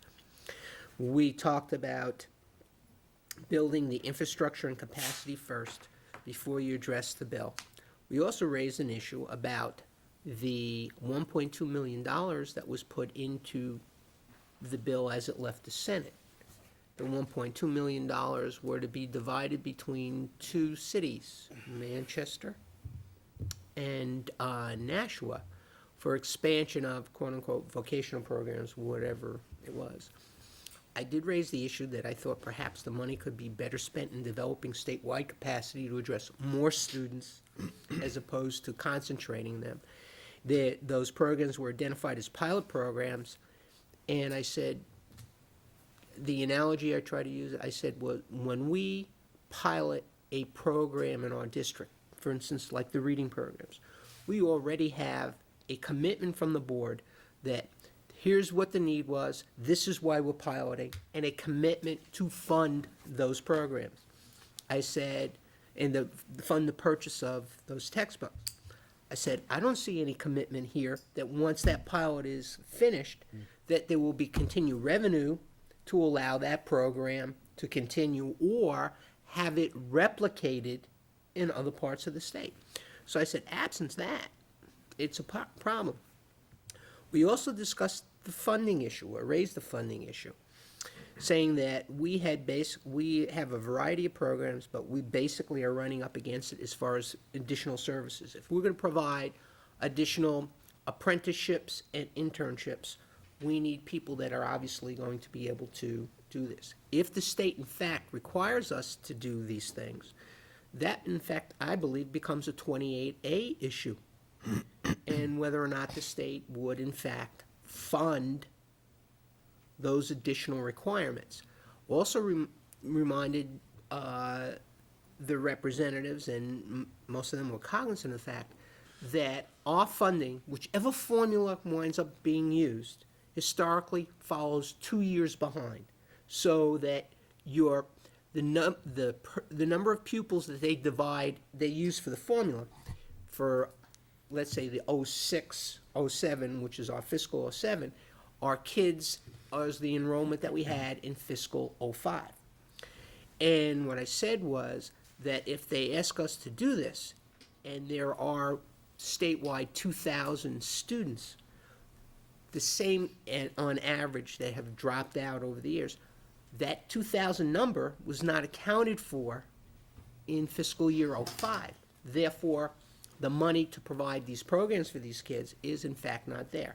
And if they're going to do that, they're going to have to consider bridge money in effect to address those issues. It seems to me there were some very interesting questions that were raised by members on the committee. And so we'll see where it goes. But our focus was in that it shouldn't be age, it should be opportunity, delivery of services, and the state building capacity to address those particular issues. And a clear delineation of what is the school or the local community's responsibility as far as funding, what is the state's responsibility, and to a degree, somewhat, what is the parent or student's responsibility. Perfect example, we have our young people pay for adult ed, at least part of it, at any rate. And I did say that when we did that, we found our attendance rate went up and our completion rate went up, because in fact there's now an investment of actual dollars that come right out of your pocket. So the House Ed Committee is gonna meet in non-public session, I believe, tomorrow. And then I am not sure when this bill, or whatever recommendation from the House, is gonna go out on the House floor. So we'll have to wait and see.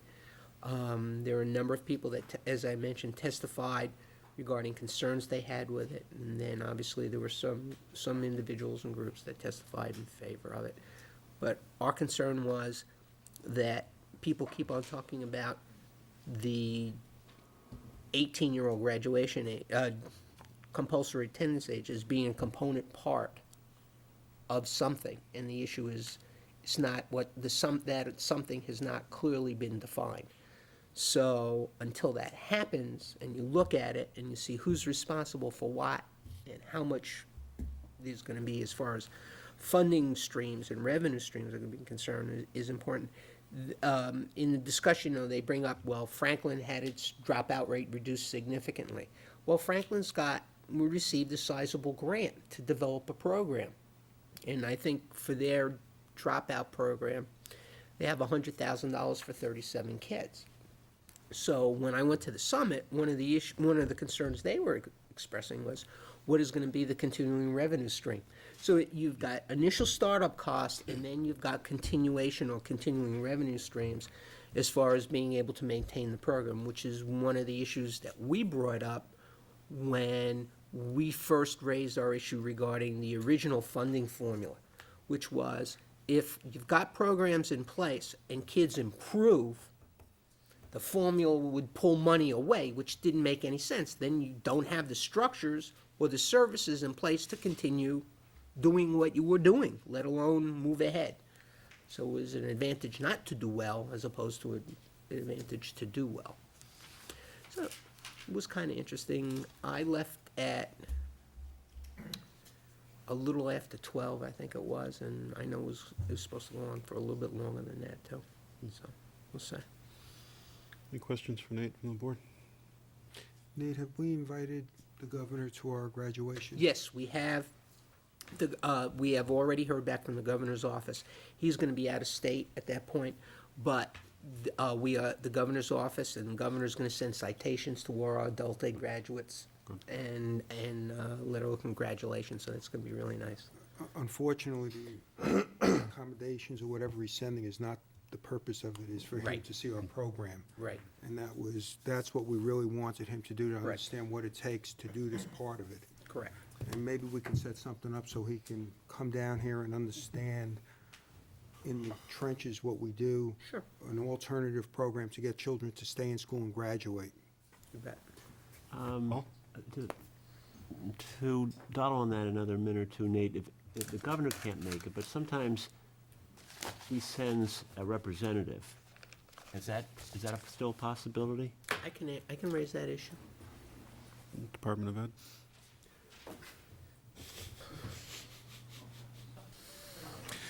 They filed Senator a bill- Gatsas? They filed a bill to make us part of Vermont. The, one final note, 2 days from today on the 6th at 7 o'clock, NH Cafe, the New Hampshire Communities for Adequate Funding of Education will meet in the middle school in Londonderry. If you need directions, you can go to nhcafe.org. The agenda's there too, for those of you in Londonderry that know how to get to the middle school. It should be a very interesting presentation. It will be the attorneys that won the case in Superior Court presenting where we are and where we're going. By the way, there's a deadline this week of the 7th for the Attorney General's office to respond and to go to Supreme Court with that. And also, we will have our attorneys presenting the incorporation, the change in incorporation of that organization. And there should be quite a few people there, and it should be a good time. And Marty? Will any of that be televised or taped? As I understand it, will definitely be taped, and I understand that it will be televised. I don't think that's a problem from the middle school.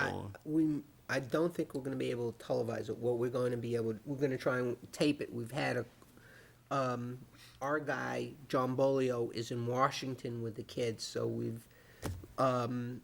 we've spoken to the Access Center, and we should get an answer back tomorrow, but one way or the other, we'll get it taped.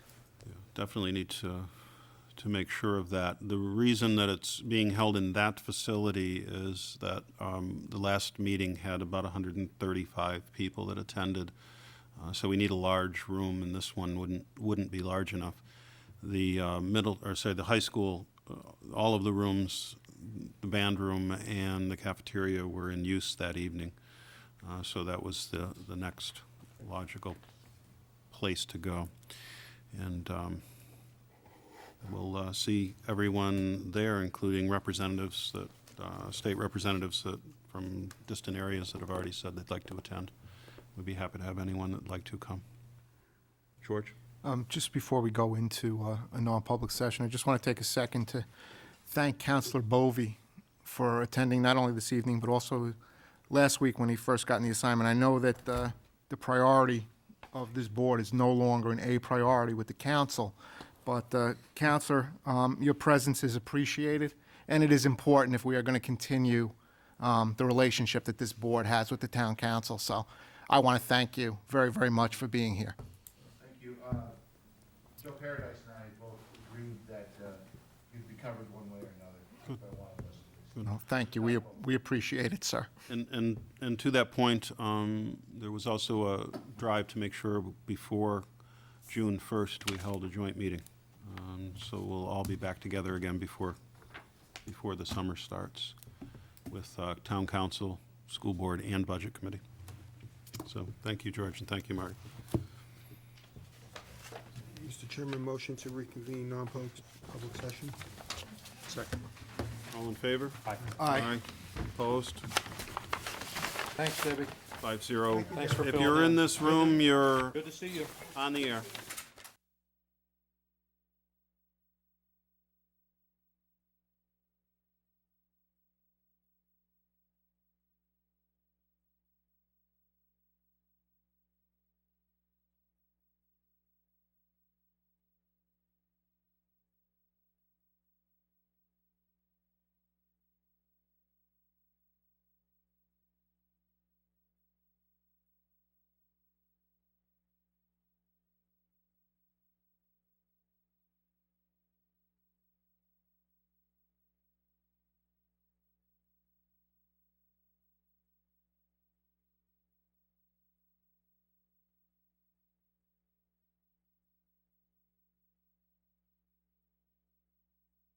Silence thing. All right. Do you have the